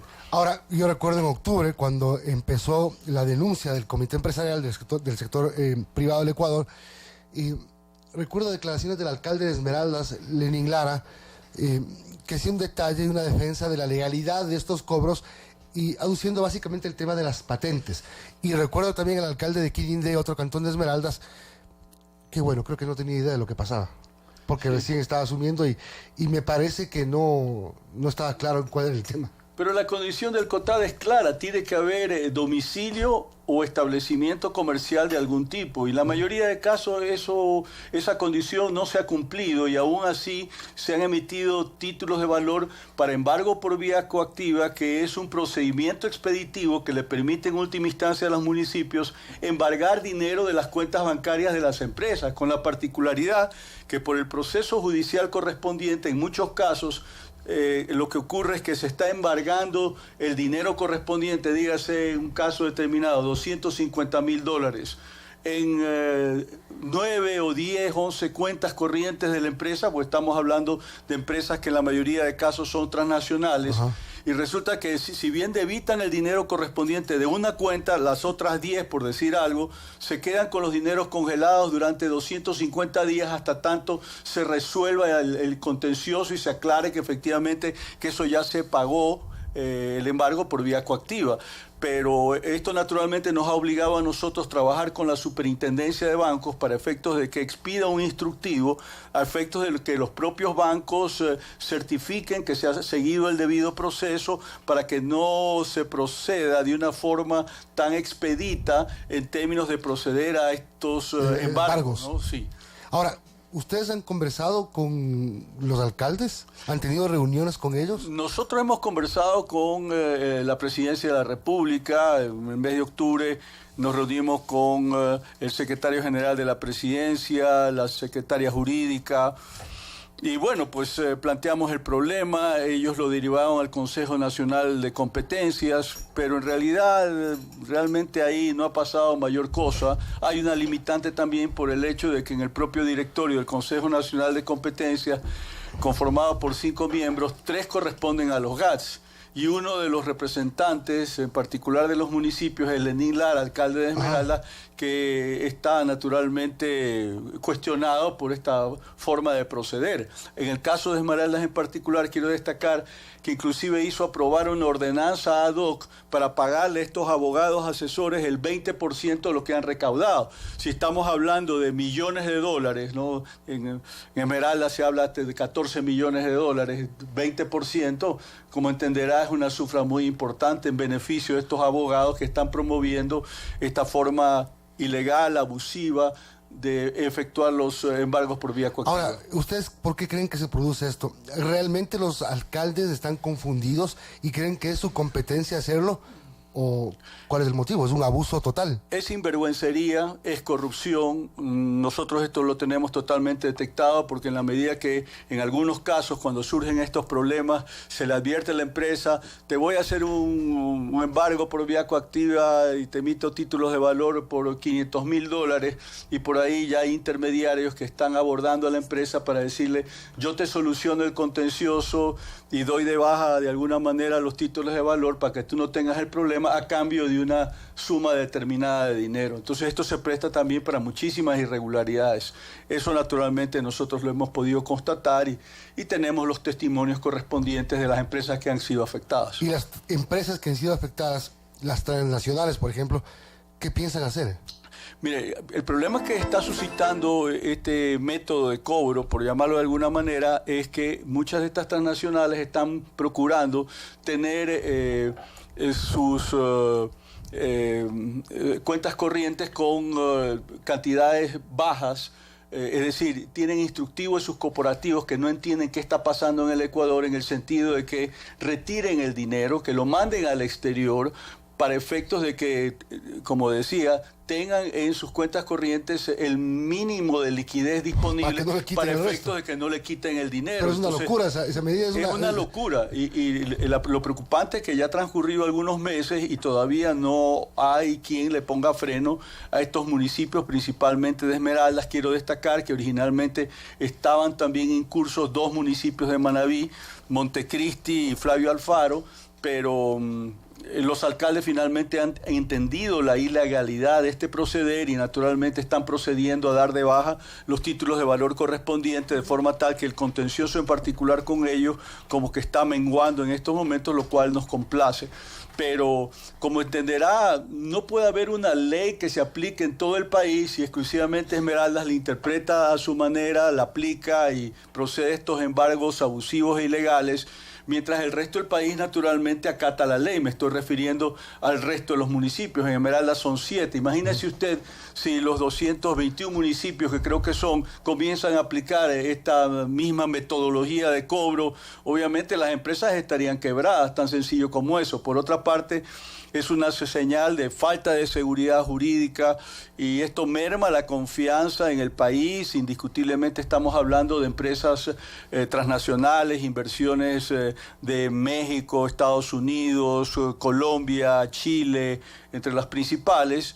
Y naturalmente esto frena la posibilidad de que nuevos proyectos sean ejecutados hasta la espera de que este tema en particular como contencioso quede debidamente resuelto. ¿Son los 7 cantones de Esmeraldas? Los 7 cantones de Esmeraldas. ¿Qué hacen estos cobros? Y la paradoja es que, por ejemplo, el cantón más al norte de Esmeraldas, Eloy Alfaro, yo he visitado Eloy Alfaro, debe ser un presupuesto al año de probablemente $2 millones, pero ha emitido títulos de valor que de pronto cuadriplican ese valor. ¿Me explico? Lo cual no hace absolutamente sentido. Entonces, esto se ha convertido en un método de chantaje, de exacción, y naturalmente alguien tiene que ponerle freno, y en este momento, como Comité Empresarial Ecuatoriano, nosotros estamos apelando a la opinión pública nacional para que tome conciencia de la gravedad de este problema y de los inconvenientes que está trayendo a la imagen del país, indiscutiblemente, porque esto trasciende de una manera u otra. Roberto, además de apelar a la opinión pública, ¿qué van a hacer los empresarios? Ya que hay una resolución por parte de la Corte de Justicia para la restitución de este dinero. Sin embargo, es complicado ya que estos fondos no están, se han gastado. ¿Qué van a hacer? Es todo un problema porque finalmente las empresas, una vez que son notificadas de que se está ejerciendo esta acción coactiva, interponen en la medida de lo posible recursos de carácter legal, acciones de carácter constitucional, y en muchos casos están ganando estas causas, y en definitiva todo supone que en el caso particular que se haya practicado el embargo, los municipios están abocados a devolver el dinero. El problema obedece a la circunstancia de que muchas veces estos municipios cogen ese dinero y como tienen tantos pasivos, automáticamente al día siguiente de que ese dinero les entró, desapareció. O se lo gastan en cualquier obra nimia y naturalmente hay que ver qué condiciones se hace. Y es la razón por la cual Contraloría ya está sometiendo en particular al municipio de Esmeraldas a un examen especial por estos cobros, con algunos problemas. Hasta donde nosotros sabemos, el delegado de Contraloría ha sido removido porque aparentemente tenía vínculos con el propio alcalde Lenín Lara, y esto supone la necesidad de designar a un nuevo delegado, y naturalmente estamos en compás de espera, porque tarde o temprano, además de tener que devolver el dinero, estos municipios van a tener que responder de la forma como usaron estos dineros que pasaron a ser, por efectos del cobro del embargo por vía coactiva, dineros públicos. Y hay que ver cómo los han invertido. Naturalmente nos preocupa el hecho de que el 20% del total haya ido a manos de estos grupos de abogados inescrupulosos. Son como 100 millones de dólares, Roberto. En total, sí, más o menos por ahí debe estar la cifra, un poco dispersa. Por ejemplo, sabemos que las camaroneras del Cantón Muisne han comenzado a ser afectadas también por estos embargos. Por ejemplo, una camaronera tiene un título de $300,000. Imagínate, ¿no? Es absolutamente desproporcionado, y se supone que de acuerdo al COTAD, el máximo aplicable para efectos de patente comercial no debería ir más allá de $25,000, pero a nadie le importa que estén cobrando $500,000, $1 millón, $3 millones. Por ejemplo, OCP le cobraron $3 millones hace ya 3 años en lo que tiene que ver por derechos de uso de suelo, aparentemente pues es obvio, ¿no? De manera ilegal, y ahora nuevamente han querido cobrarle otros $3 millones, ha logrado impugnar y parar el cobro, pero de todas maneras es una situación de contingencia, de emergencia y de preocupación. De hecho, no solamente en este momento ya hay estos motivos, el 1.5 por mil y patente comercial, sino que, por ejemplo, Eloy Alfaro, cantón del que estábamos hablando hace un momento, ha emitido ya un título de valor como por $1,5 millones a Endesa Botrosa, que tiene un predio rústico en esa zona. Estamos hablando de una empresa maderera, pero que ni siquiera está sujeta a explotación. Entonces, realmente esto se ha vuelto un desaguisado, un caos, y alguien tarde o temprano va a tener que poner orden, así de sencillo. 8:15 conversamos con Roberto Aspiazu, director ejecutivo del Comité Empresarial. 7 cantones de Esmeraldas, de los 22 cantones de Manabí, ¿solo 2 incurren en esto o hay más? En este momento hay 2, pero si sumamos también el tema que hablaba inicialmente, el problema original del cobro de tasas excesivas por implantación de radiobase de telefonía móvil, en Manabí el número de municipios es mucho mayor. ¿Y fuera de las provincias mencionadas, hay algún otro cantón en el país que haga lo mismo? No en lo que tiene que ver con cobros indebidos, en los términos que estamos hablando de patente comercial y 1.5 por mil de activos, que, como repito, eso tiene que tener una condición de domicilio o establecimiento comercial, que en los casos de Esmeraldas en ninguno se cumple, o en muy pocos, y por supuesto pues con embargos que son abusivos y excesivos, como he venido diciendo.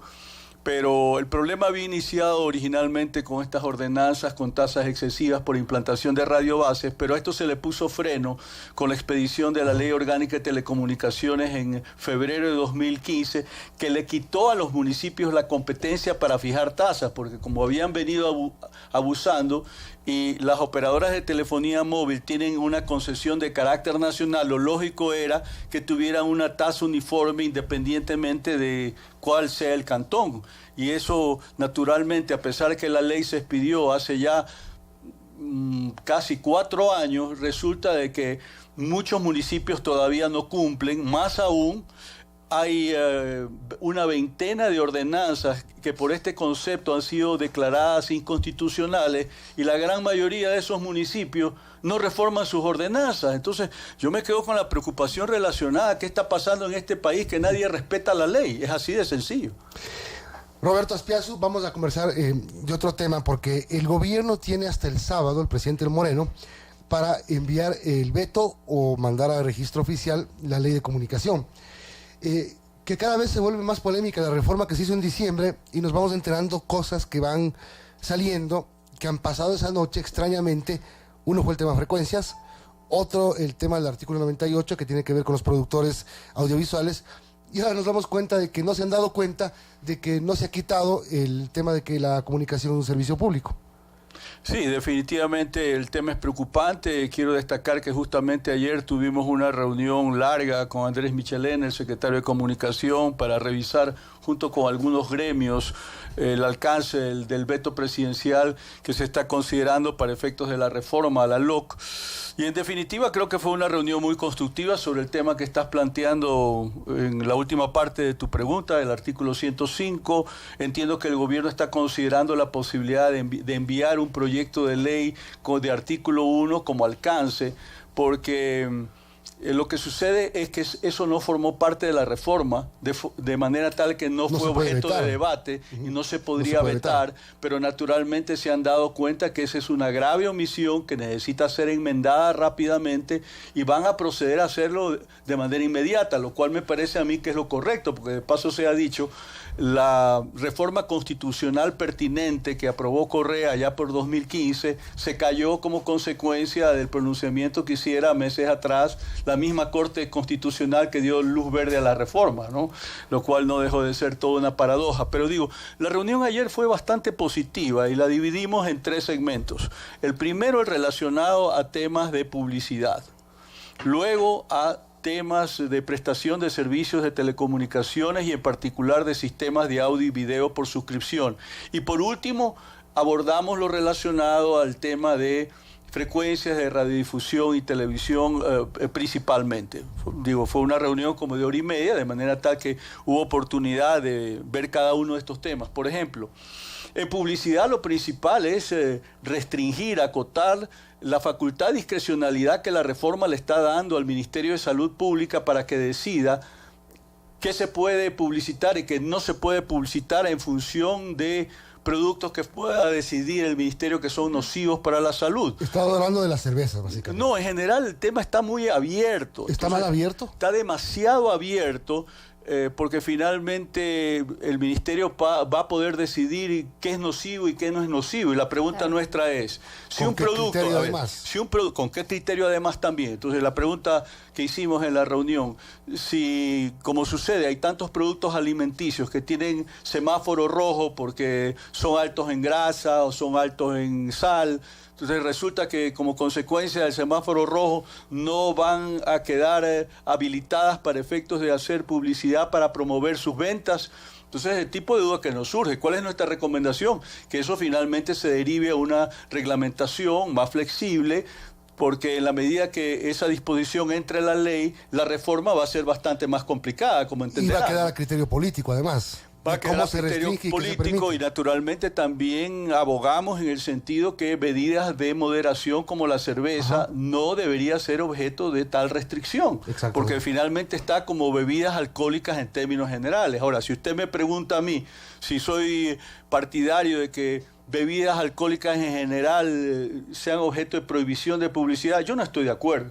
Yo creo que finalmente es derecho y potestad y libertad del consumidor decidir, independientemente de la publicidad, si consume o no consume. No es que los ecuatorianos vamos a volvernos más borrachos porque de pronto se hace la promoción de determinado producto o bebida alcohólica en la radio o en la televisión. Y en el tema de la cerveza, por ejemplo, hay una contradicción. Una bebida de moderación. ¿Cómo los equipos de fútbol tienen en sus camisetas el auspicio de cervecerías? Y por lo demás, si consideramos que hoy por hoy los canales internacionales son muy potentes desde el punto de vista de su posicionamiento en las parrilladas, en la cable. Un gran pedazo del pastel de la teleaudiencia tiene el cable. Claro. Y en esa publicidad internacional entra al mercado ecuatoriano el avisaje de muchas bebidas alcohólicas. Entonces, ¿cuál es el sentido que nosotros estemos empeñados aquí en prohibirlas? Bueno, ese es un tema. Otro tema del artículo 98 es el relacionado a que se quiere prohibir que piezas de producción internacional puedan ser objeto de pauta en los medios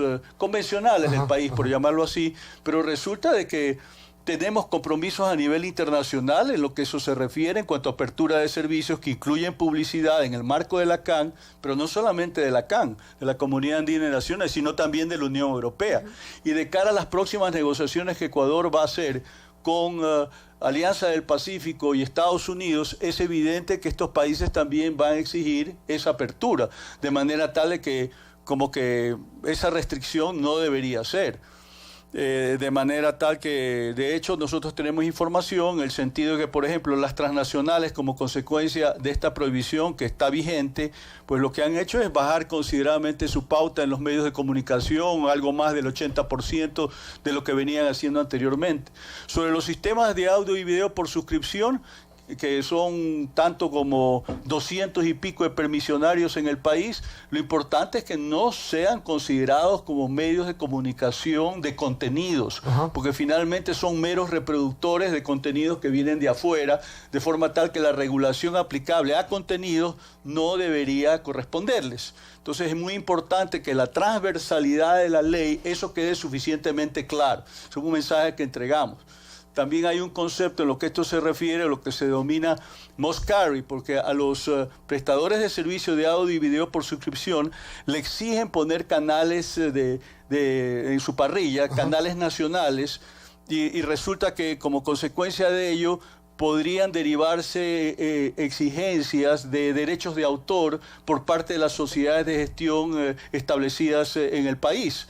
Entonces, eso obviamente se considera que no es justo en la perspectiva de que la propia ley impide que los servicios de audio y video por suscripción primero le cobren a los canales por ponerle en la parrilla y luego le cobren a sus suscriptores también, más allá que en promedio puede costarle a un servicio de audio y video por suscripción varios millones de dólares tener la disponibilidad tecnológica para ofrecer ese canal de ámbito nacional a sus clientes, ¿no? Entonces hay un problema también de que las sociedades de gestión no tengan derecho para exigir este tema de derechos de autor en lo que tiene que ver con estos canales nacionales que por lo demás ya están pagando derechos por la circunstancia misma de que están en señal al aire, ¿no?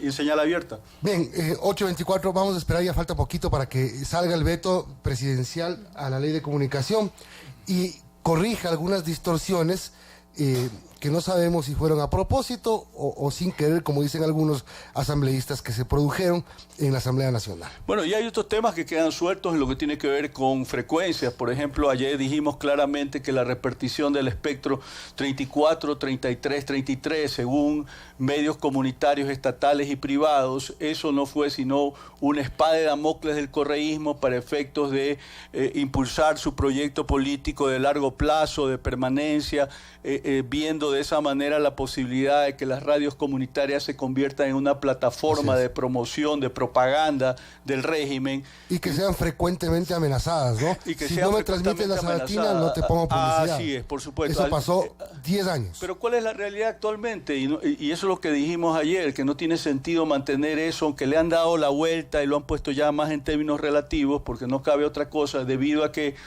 de ese total de espectro, pues hoy por hoy alrededor del 90% está en manos privadas. Entonces, ¿qué sentido hace insistir en el 34, 33, 33? Ninguno. Además, son medios de comunicación muy pequeños que no pueden mantenerse, es verdad. Lamentablemente es así. No Ahora, son viables. También un tema importante es el relacionado a qué se va a hacer con las renovaciones pendientes, que la mayoría pues están renovadas de manera automática. También hay otros problemas derivados que en el concurso que llevó a cabo las postrimerías del anterior régimen se han otorgado tanto como 273 concesiones. Y claro, en el caso particular de estas no han sido objeto de concurso propiamente dicho, porque fueron requerimientos únicos y ya tienen suscritos sus contratos de título habilitante. Entonces la pregunta es, bueno, el concurso se ha caído, pero estas concesiones están otorgadas, y también hay un lote de algo más de 200 concesionarios que debieron haber sido renovados desde antes de la ley de 2013. Y que por razones políticas fundamentalmente fueron retenidos. Estamos hablando de más de 200 concesionarios en este caso, y que en particular. Y que de última hora, cuando se votaba la ley, se quiso aparentemente favorecer a grupos fantasmas. Claro, no, bueno, en general el tema siempre fue manejado con un criterio político de favorecer a unos y de perjudicar a otros. Esa fue la gran realidad en el correísmo. Yo lo viví porque fui algunos años representante del sector privado en el Consejo Nacional de Telecomunicaciones, que desapareció en 2015, y sí, tengo alguna experiencia respecto a lo que sucedió entonces. Pero bueno, yendo al tema que era objeto de esta reflexión, pues lo importante es que el veto presidencial ofrece una oportunidad para comenzar a ponerle orden a esta suerte de caos que hemos heredado del correísmo, y con miras al futuro, sí, hay que apuntar hacia licitaciones, que esa es la modalidad a nivel internacional, pero siempre considerando derechos establecidos de los concesionarios, porque finalmente se tiene un posicionamiento de marca dentro de un dial determinado, y eso no puede ser desconocido a cuenta de que el tema de la renovación se lleva a licitación. Ahora, ¿usted está de acuerdo con Contraloría y que el Ejecutivo vete y haga caso a la Contraloría sobre el tema de renovación automática de frecuencias, o no? Yo no creo que debería hacerse renovación automática de frecuencias. Tiene que verse dentro del conjunto, caso por caso, en el marco del contexto que he venido comentando acerca de que hay distintos casos de aquellos que quedaron, que debieron haber sido renovados antes de 2013 y se los dejó frenados para efectos de obligarlos a ir al concurso, un concurso que siempre estuvo amañado, dirigido naturalmente a beneficiar en lo que tiene que ver con el manejo de las puntuaciones a radios comunitarias o eventualmente estatales sobre los concesionarios privados, con una finalidad preestablecida. Y creo que es la oportunidad para, de alguna manera, irle poniendo orden a este problema que no tiene una solución fácil. Así que, como decía hace un momento, el veto presidencial ofrece la oportunidad para ir poniendo orden en un tema que ha sido manejado muy mal en los últimos años. Gracias, Roberto Aspiazu, director ejecutivo del Comité Empresarial. Vamos a la pausa y estará con nosotros Juan Sebastián Roldán. Hay temas importantes. Ayer el presidente Moreno se reunió con el representante de las Naciones Unidas en el Ecuador. Hay temas importantes como la corrupción, la lucha contra la corrupción y el veto a la ley de comunicación. Ya volvemos.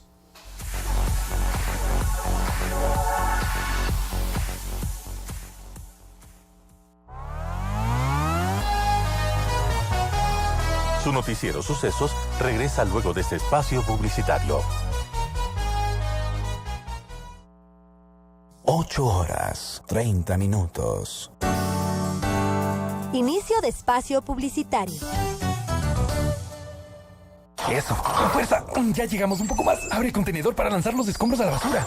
¡Vecinos! ¿Qué creen que están haciendo? Nada, solo estamos botando basura. ¿Basura? Eso no es basura. Ladrillos, concreto, material de construcción son escombros. Y los muebles viejos, colchones y electrodomésticos dañados son tereques. Oye, pana, la Bessie tiene razón. Los escombros y tereques pueden dañar los recolectores. Bessie, ¿acaso usted trabaja en Emaseo? No, vecinos. Yo soy una ciudadana que quiere a Quito. Conozca los lugares de recolección de escombros y tereques en www.emaseo.gov.es/Quito a reciclar. Quito cuenta contigo. Existen carnavales que te hacen bailar. Y está el carnaval de ofertas en Despegar, que te hace vivir al máximo tus vacaciones. Encuentra todo para tus vacaciones y difiere hasta 12 meses sin intereses. Vive tus vacaciones a lo grande con Despegar. Despegar.com. Viajar es posible. Consulta términos y condiciones en www.despegar.com.es.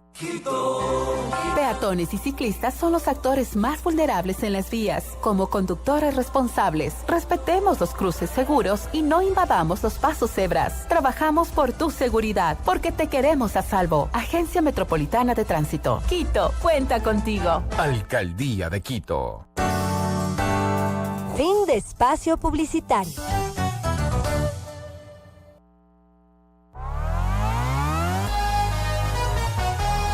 Continuamos en su noticiero Sucesos.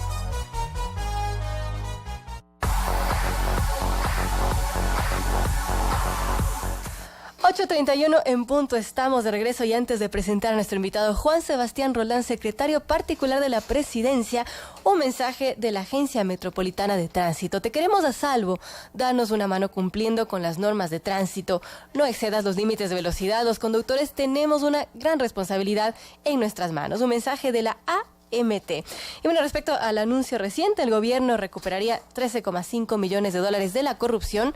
Ese dinero lo entregará Tomislav Topic, gerente de Telconet, al Estado ecuatoriano. Así lo informó Juan Sebastián Roldán, secretario de la Presidencia, quien ha señalado que en las próximas horas el presidente de la República, Lenín Moreno, anunciará en qué y a qué destinará estos recursos. Roldán ha informado que este caso es una muestra de que la lucha contra la corrupción es real y tiene propuestas concretas. Por ello ha reiterado que el gobierno abre las puertas para que los jueces actúen con total independencia.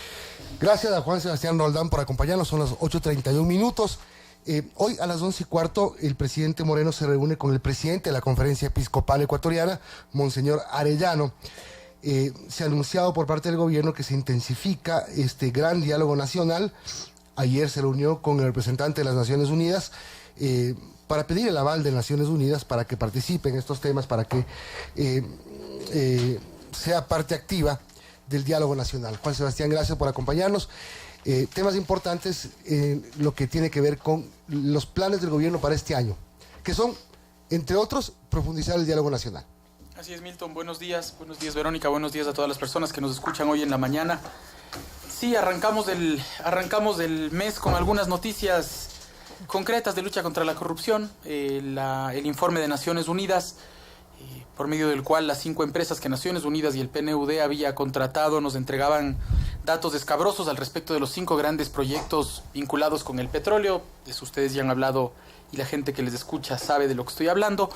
El segundo fue el descubrimiento de esta fábrica clandestina que producía varillas, una fábrica siderúrgica que tenía máquinas de más de 20 metros. ¿No? Tengo aquí fotos para dejárselos, de una fábrica inmensa, totalmente clandestina, sin ningún tipo de permisos, con además unos reportes increíbles de $400,000 cuando lo que estaban facturando eran $8 millones, con todos los trabajadores fuera del seguro social, que eso, como ustedes saben, es cárcel.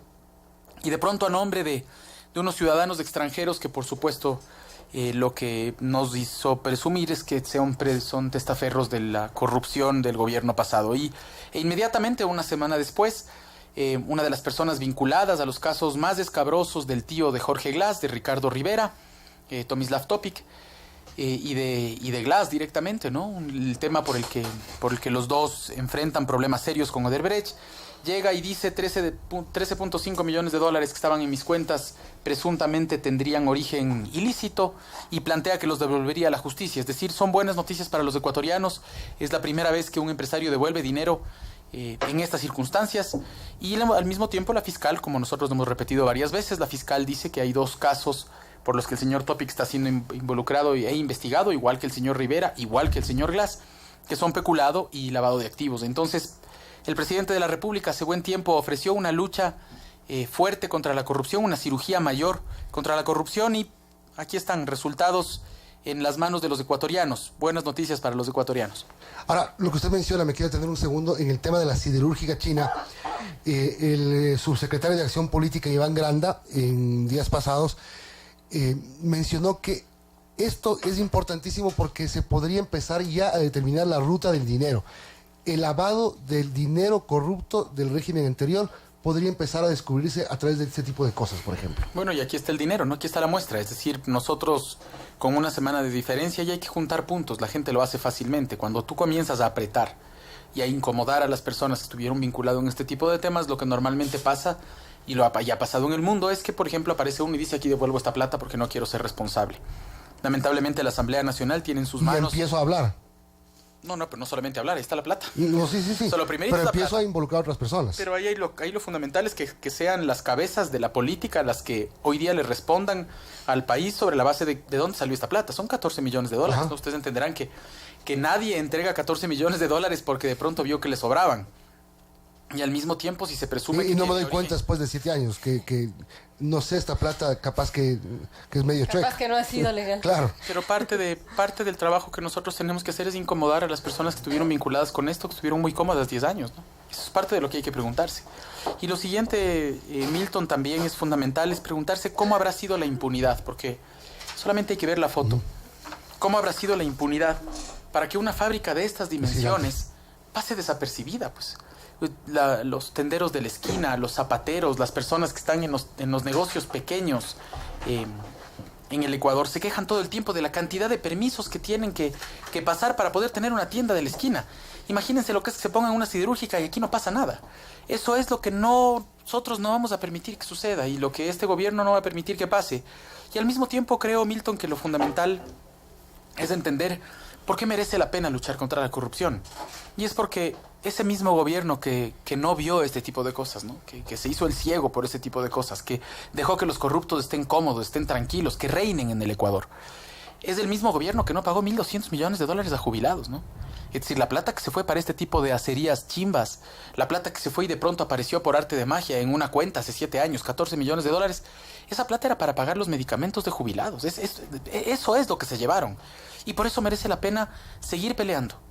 Y al mismo tiempo, no se trata de que nosotros como Ejecutivo estamos haciendo lo imposible. No nos corresponde hacer lo que estamos haciendo. Estamos haciendo lo que va más allá de nuestra competencia política. Sin embargo, aquí lo fundamental es que ya la Fiscalía se enganche. Es decir, la señora fiscal dice ayer, no tengo noticia del tema. Hay una carta escrita del señor Topic, firmada, que es lo que tengo aquí en mis manos, lo que mostramos el otro día en la rueda de prensa, en la que el señor Topic dice, y está firmada por él, producto de esta inversión, nuestra empresa ha recibido dineros de los que recién ahora tenemos conocimiento, pueden tener origen ilícito, por lo que nos comprometemos, como prueba de nuestra buena fe, a consignar dichos valores en la cuenta de inmobiliaria. Es decir, esto sí, lo único que falta es coger la plata y entregar a la Fiscalía. Ahora, lo que no tienen que hacer es dejarle que el flujo de caja, de acuerdo al que va a pagar, al que ofrece pagar, sea a muchos meses plazo. Pero eso ya es trabajo de la Fiscalía. Ayer, es decir, ya a mí me parece como sí, gracioso, claro, que en la carta diga muestra de nuestra buena fe. Yo creo que no se trata de buena fe, se trata de que le devuelvan a los ecuatorianos la plata que estén los ecuatorianos. Muestra de que estoy cerca de la horca. De ayer, pues, claro. Sacamos un reportaje anoche sobre la empresa Telconet y lo importante y grande y todo el dinero que tiene. Es decir, que el flujo de caja no creo que te dé para muchos meses plazo poder pagar estos 13.5 millones, sobre todo con una cosa, y es si es dinero de origen ilícito, tiene que ser devuelto antes de ayer, pues. No es que voy a ver cómo voy pagando. Y además hay una cosa muy seria, si tienes dinero ilícito en tu cuenta, tienes que responderle a las autoridades por qué ese dinero terminó en tu cuenta, y el problema serísimo que tiene el señor Topic es que le tiene que explicar al Ecuador dónde está la punta del ovillo, porque si es que él recibió el dinero, él es el que está directamente vinculado con dinero ilícito en su cuenta. Preguntémonos cualquiera de las personas que nos escucha hoy día lo que sería que de pronto reciba $1 millón en su cuenta. Ese día te das cuenta de $1 millón, vas y le dices, señor, esto no me corresponde. Aquí le devuelvo. 7 años después, Milton. 7 años después. Pero lo que dice la defensa de Glass es, entonces, si es que va a devolver esos 13 millones que vinieron de dineros corruptos, quiere decir que nosotros no recibimos esa plata. Entonces no tenemos nada que hacer en la cárcel. Me parece que ya tienen un nivel de caradura que no tiene nombre, ¿no? O sea, de desvergüenza que no tiene nombre. ¿Se acuerda que cuando la opinión pública totalmente coartada en el gobierno de Correa, porque después me imagino que hablaremos de la ley de corrupción, pero, así es, de la ley de comunicación, pero esa opinión pública coartada y golpeada comenzó a decir el tío de Glass es la punta del ovillo de la corrupción, vinculado con el señor Topic? Recuerden ustedes. Amenazas venían e iban, amenazaban a los periodistas, a los denunciantes, decían que era imposible. Igual que hicieron con Delgado y con Capaya, le organizaron un homenaje al tío de Glass, recuerden ustedes. Y ya desde ahí amenazaban con que se iban a suicidar si se encontraba plata. O sea, arrancaba la amenaza del suicidio. Ya vamos, ¿cuánto tiempo? $13.5 millones. Y por suerte no se matan, si no nos matan de iras. Porque lo que hicieron es decirle al Ecuador que iban a hacer una cosa y lo que hicieron es burlarse del país. Porque ya aquí está la plata constante y sonante. ¿Cuál será la desesperación de las personas que están comenzando a devolver el dinero? ¿Y por qué están desesperados? Porque tienen fiscalía independiente, jueces independientes, medios de comunicación que pueden hacer su trabajo sin coartar su libertad de expresión, y ciudadanía que ya no va a tolerar este tipo de temas. O sea, el rato que tienes 4 grandes fuerzas y un gobierno determinado a no parar la lucha contra la corrupción, entiendan ustedes que eso es un tsunami para los corruptos. Y eso va a seguir sucediendo. Juan Sebastián, ante estos hechos de corrupción ha calificado usted como estructuras político-criminales y ha hecho un llamado a la Administración de Justicia para actuar de manera ágil. Sin embargo, pues dependemos de ellos para que se pueda devolver efectivamente este dinero. En el Estado de Derecho, las distintas funciones del Estado tienen distintas responsabilidades. El Ejecutivo llega hasta un lugar, que es todo lo que hemos hecho, ¿no? Es decir, hay muchas cosas que merece la pena explicar. Y entre otras cosas, por ejemplo, firmamos convenios de cooperación con Hong Kong, con China, con Panamá, para en ese convenio de cooperación que la Fiscalía pueda pedir información a las fiscalías de estos países y poder pedir rastros del dinero. Tenemos 3 empresas que están buscando ya dinero fuera. Es decir, nosotros como gobierno estamos haciendo lo imposible. Hoy le corresponde a la Fiscalía dar prioridad, porque esto es fundamental, prioridad a lo más importante. Y los marcos jurídicos también son importantes. Y por eso es que nosotros presentamos una ley anticorrupción. En septiembre. En septiembre, 108 días. Y ya estaban molestos. El presidente el 3 de enero ya instó, digamos en términos más firmes, a la Asamblea para que lo apruebe. Usted sospechaba de que, porque la presidenta de la comisión que tenía que elaborar este tema es Marcela Guiñaga, quizá por ahí iban a haber trabas. Bueno, septiembre, octubre, noviembre, diciembre... Y empieza ya, ayer, ya el tema a tomar más forma en la Asamblea Nacional. Y aparentemente, tal y como el Ejecutivo lo está planteando, es decir, va a salir más o menos como ustedes quieren. Pero solamente les planteo ciertas cosas. Si nosotros con esa ley encontrábamos una fábrica como esta, con esa ley publicada, íbamos donde los señores extranjeros y les decíamos, señores, claramente ustedes no son dueños de esto. Ajá. Claramente. Si ustedes ahora nos dicen quién es el dueño, ustedes no tienen responsabilidad. Si pasan 90 días, al día 91, ustedes se van presos por testaferrismo. Entonces díganos quién es el dueño. Y van a tener la posibilidad de decirnos sin sanción. Eso, hoy día ya sabríamos de quién es esta fábrica. El dinero de la corrupción. Si es que pasa esa ley, las personas, y esto ya se hizo en una ley en los Estados Unidos, las personas que enterraron plata, encaletaron dinero, depositaron en una cuenta, y vienen y dicen, señor, yo sé que ese dinero es de este corrupto que ya tiene una sentencia, ¿ya? Esa persona se queda con el 20% de la plata, pero le delata al otro. ¿Y qué logramos con eso? Que entre los corruptos comiencen a delatarse. Porque de lo que se trata es de recuperar la plata, pero también señalar a los responsables. Y el tercero y más importante, que las personas que en un momento hayan decidido incurrir en un acto de corrupción, por hacer una carretera, por venderle algo al Estado, pero estén arrepentidos, puedan por una vez, sin responsabilidad penal, venir y decir, señor, ¿sabe qué? Este funcionario público me pidió dinero y le pagué. Y aquí están las demostraciones. ¿Qué va a lograr eso? Primero, que los pillos se vayan a la cárcel. Y segundo, que los funcionarios actuales, que hay 40,000, vinculados con temas de contratación, duden si es que tienen que recibir dinero. Son 3 mecanismos súper concretos, súper eficientes. ¿Y creen que se quiso torpedear esta ley en la Asamblea?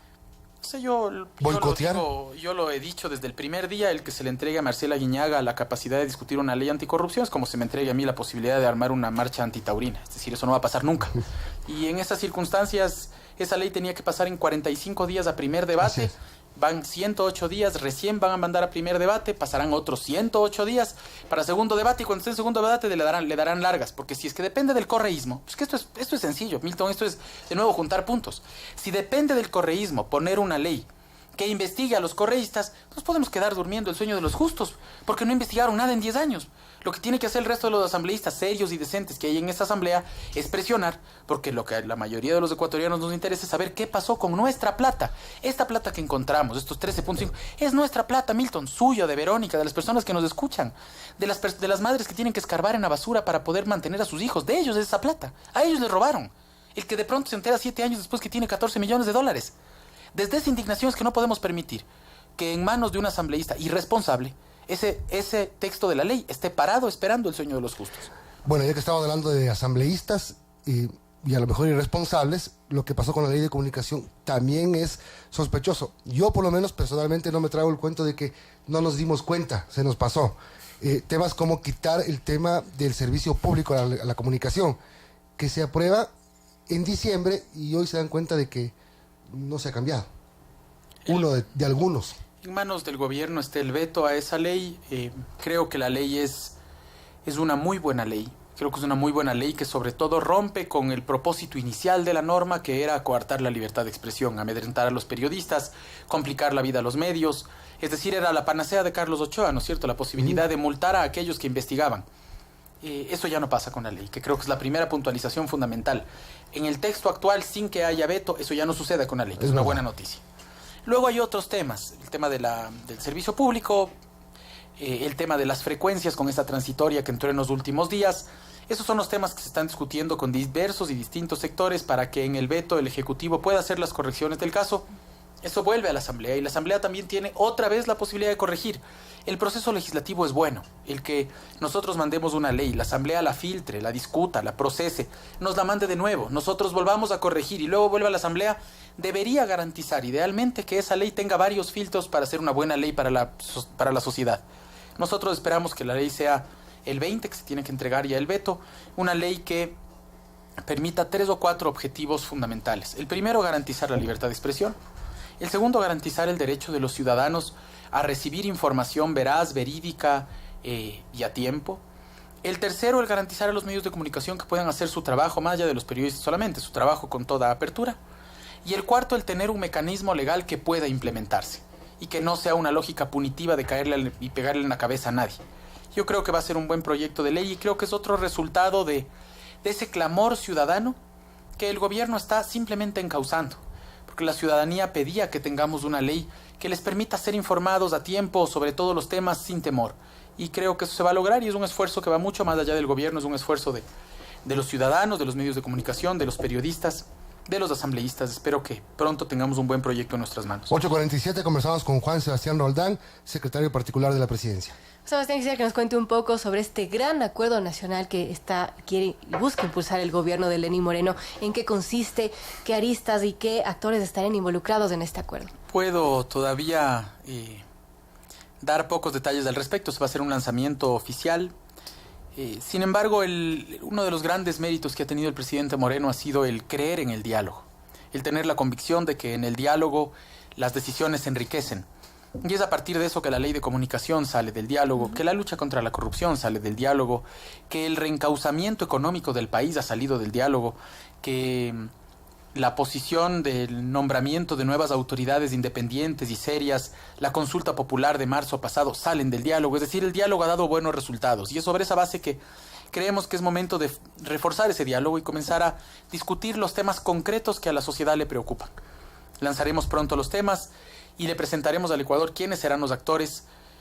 Solamente que nuestra intención es dejar este país, cuando salgamos del gobierno en el 2021, con un camino hacia el futuro. Es decir, no solamente estar apagando incendios todos los días y atendiendo urgencias, sino en conjunto como ecuatorianos tener la ilusión, la alegría de saber que el Ecuador va a algún lugar.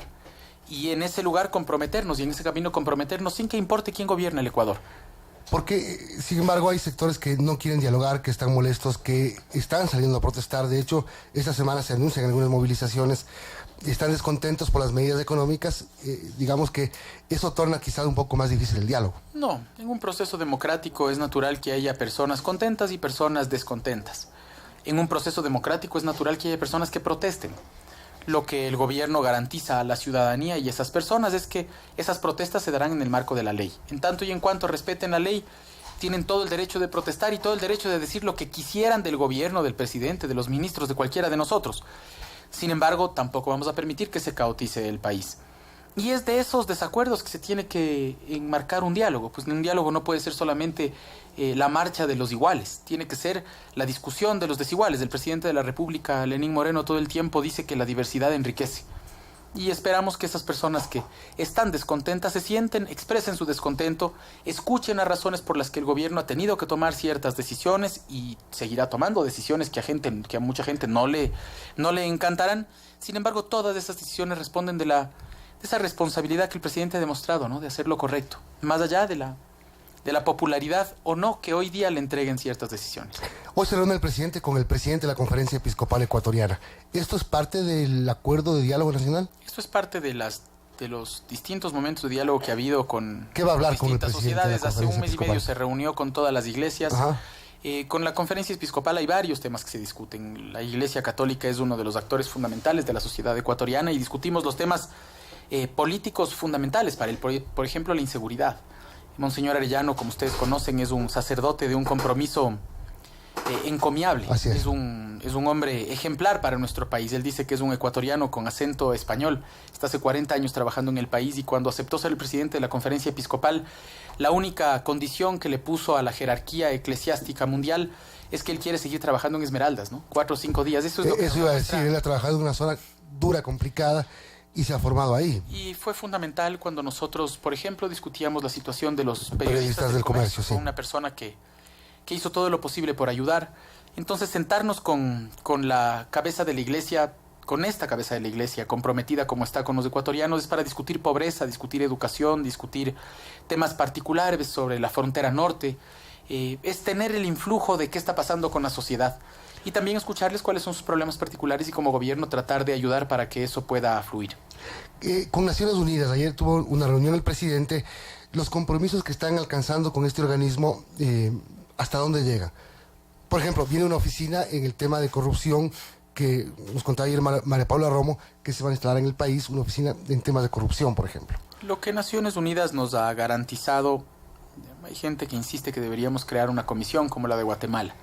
Y en el gobierno creemos que no, creemos que en este país hay jueces y hay fiscales decentes que han demostrado este año y medio que pueden enfrentar todo y que enfrentaron durante 10 años también. Hay muchos jueces y fiscales que fueron castigados por la furia correísta y no se dejaron doblegar. Nosotros creemos que no se puede suplantar la institucionalidad con alguien de fuera. No es lo mismo que mañana decimos vamos a traer 20 periodistas porque los periodistas del Ecuador son todos corruptos. No, así no es. Eso creía el correísmo, nosotros no. Lo que creemos es que tenemos que dejarnos ayudar de los expertos y eso es lo que pasó con los 5 proyectos. Se contrató, Naciones Unidas contrató con un dinero ecuatoriano a 5 grandes empresas que investigaron, 4 grandes empresas que investigaron 5 grandes proyectos y con total independencia le entregaron información al Ejecutivo y el Ejecutivo le entregó a la Contraloría y a la Fiscalía.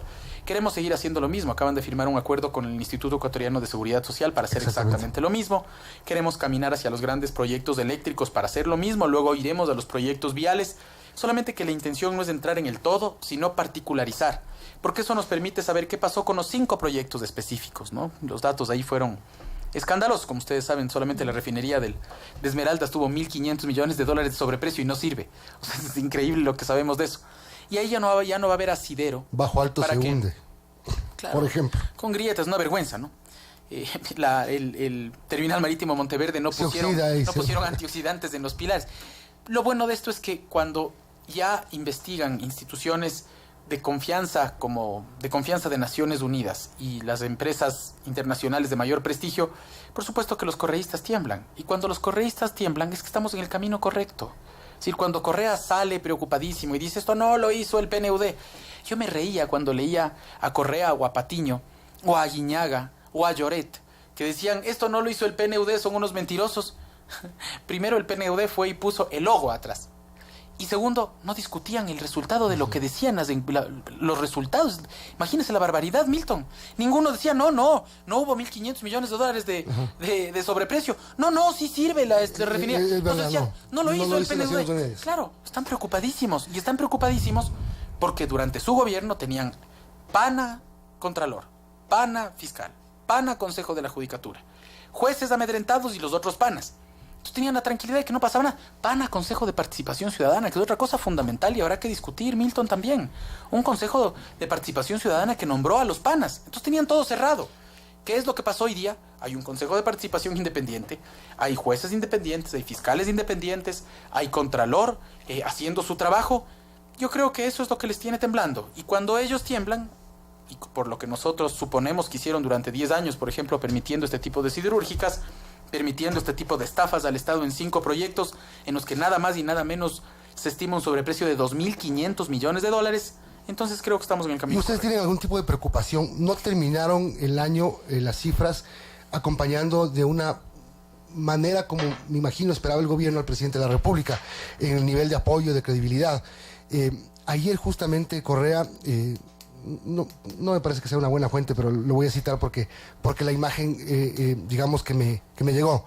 Usaba unas imágenes del cambio de guardia los lunes con la plaza vacía y completamente cercada, queriendo decir que el gobierno no tiene apoyo y que le da miedo abrir la plaza para que la gente vaya y proteste. Sí, Correa pues el sábado dijo que se iba a suicidar, si es que décima amenaza de suicidio. Yo creo que una persona que se amenaza ya de 10 veces de suicidio, lo que hay que hacer es mandarle por Federal Express prosa y no leerle. Debería ser como los nazis al final de la Segunda Guerra Mundial. Eso no tengo idea. Creo que el señor tiene que dejar de amenazar con suicidarse y venir a responder a la justicia nomás. Sí, o sea, creo que así nomás. Yo a una persona que dice me voy a matar, lo que digo es le paso el teléfono del psiquiatra, no le leo. Pero los datos que a nosotros nos importan son los económicos, Milton. Y aquí sí tenemos que dar datos concretos de temas positivos del gobierno. En el 2018 cerramos la inversión privada en 17.000 millones de dólares. Eso significa que es 4.000 millones de dólares al mejor año de la historia del país. 4.000 millones de dólares. Hoy día salen las cifras del INEC y hemos mejorado en 3 puntos la situación de desempleo, en 3 puntos. En la complicación de años que hemos tenido. Mejoramos, por poner un ejemplo, ¿no es cierto?, el pago de jubilados en 700 millones de dólares. Habían dejado una deuda de 1.200 millones de dólares de jubilados y nosotros ya hoy día solamente debemos 500. Y tenemos un plan de pagos de 400 en este año. Es decir, esas cosas que se dejaron en el camino son las cosas que se tienen que solucionar. Y el pueblo ecuatoriano está respondiendo. ¿Que hay decisiones difíciles que pueden complicar la popularidad de un gobierno? Sí, sí puede pasar. Y que el presidente Moreno no se preocupa de su popularidad, sino de hacer el bien, también. Y al mismo tiempo, para explicar lo del cambio de guardia, lo que pasaba es que los correístas, como tienen dinero, tenían gente apostada todo el tiempo en la plaza. Y el cambio de guardia es un tema turístico, para que los turistas puedan disfrutar. Vayan y vean ustedes los lunes cuántos turistas hay viendo el cambio de guardia. Antes, ¿qué pasaba? Que se paraban al frente los 20 seguidores del señor Correa y gritaban injusticia con Glass, injusticia con Glass. Los turistas se iban, pues no se trata de un espacio para politizarlo, sino para beneficiarnos de los turistas. A propósito, la última campaña, la campaña de la consulta popular fue totalmente violenta. Es verdad que en ese momento Correa estaba aquí dándose la vuelta por el país y fue el foco de la violencia, pero se vio en la campaña y usted acaba de mencionar algo importante: los correístas están movilizados. No estoy diciendo que van a ganar las elecciones, pero que puede haber problemas, puede haber problemas. No, yo creo que van a tener una... El gobierno tampoco va a ganar las elecciones, evidentemente. O sea, el correísmo va a tener un grandioso fracaso. El gobierno nacional y el presidente ha sido claro con respecto a que él es el presidente de los ecuatorianos, que hoy día no está ejerciendo de presidente de un partido, porque eso no le corresponde a un presidente. El presidente, de hecho, ha dicho que tiene candidatos de otras tiendas políticas que él mismo tiene como preferencia en términos de ganancia, y es lo que corresponde a una democracia madura. Yo creo que hay que pensar en el futuro, Milton. Por eso el gran acuerdo nacional va a ser lo fundamental. Y es el Ecuador que la mayoría de los ecuatorianos soñamos. Un Ecuador con empleo, con prosperidad, con posibilidades para los jóvenes, con deporte. Mire temas concretos que nos vamos enterando en el camino. ¿Usted sí puede imaginar que el correísmo sacó del pensum de las escuelas públicas del deporte? Despidieron a los profesores de educación física y deporte. Y se llenaban la boca de decir que apoyaban el deporte en el país. ¿Cómo puede ser? ¿Cómo puede ser que haya gente tan obtusa en la cabeza, obtusa, que saque, por ejemplo, la materia de ética? Claro, ¿cómo van a dar los correístas de ética? Normalmente es un antagonismo. Ética y correísmo no va de la mano, ¿no es cierto? Sacaron la materia de cívica, sacaron la educación física, sacaron el deporte. Claro, ¿cuál es el grave problema? Que tenemos un grave problema de drogadicción en el país y que hay que tratarlo. Pero la drogadicción no solamente se combate con centros de drogas, que también, que es fundamental, sino con que los jóvenes tengan ilusión de vivir, tengan ganas de salir adelante en este país. Si es que no les das prosperidad, porque se llevaron la mitad de la plata que tenía la gente, si les quitas el deporte, si les quitas la ética, si les quitas... Claro, le quitas la ilusión, le empujas a la gente a las drogas. Y si además no controlas la droga en el norte del país, entonces ya eres el cierre de un gobierno desastroso. Lo que a nosotros nos corresponde es hacer todo lo contrario. Es que los ecuatorianos tengamos la ilusión de vivir aquí, la certeza de que en el Ecuador vamos a salir adelante, la certeza de que va a haber empleo, de que vamos a poder tener alegrías y dar de comer a nuestros hijos al mismo tiempo. Y para eso vamos a hacer un gran acuerdo nacional, para sentarnos los que queremos eso, no los que queremos un país amargo. Y yo creo que de verdad los que quieren un país amargo son la minoría de este país. Creo que la mayoría quiere salir adelante y dejar atrás esos tristes días que vivimos durante mucho tiempo. ¿Podremos ser optimistas de este año, Juan Sebastián? Siempre tenemos que ser optimistas, Verónica. Yo creo que el pesimismo es el recurso de los amargados. Y el optimismo es la certeza de que con trabajo, con esfuerzo, con compromiso con el país, todos los ecuatorianos desde su lugar sacan adelante a los ecuatorianos y sobre todo tenemos en la cabeza siempre a los más necesitados, ¿no? A los que necesitan que les echemos una mano. Esperemos que esos 13 millones y medio que va a devolver Topic, no sé, ya anunciarán en qué se van a utilizar. No sé, casas, planes sociales, no es mucho, pero es importante. Antes de lo que usted se imagina se anunciará. Y en lo que me imagino más o menos sí. En lo que se imagina, ojalá que... Lo que le aseguro es que ese dinero el presidente está tomando la decisión y lo que nos ha dicho es que ese dinero de recuperación de la corrupción irá directamente a las personas que más lo necesitan y pronto anunciará a quiénes específicamente. Esperaremos el anuncio. Gracias, Juan Sebastián Roldán, secretario particular de la Presidencia de la República. Terminamos, Vero. Amigos, buenos días. 9:01, tenemos que despedirnos, amigos. Gracias por estar con nosotros, por su amable sintonía y también a nuestros auspiciantes que hacen posible este espacio. Este programa llega a ustedes gracias al gentil auspicio de NetLife, el único internet de ultra alta velocidad por fibra óptica que llega directo hasta tu hogar.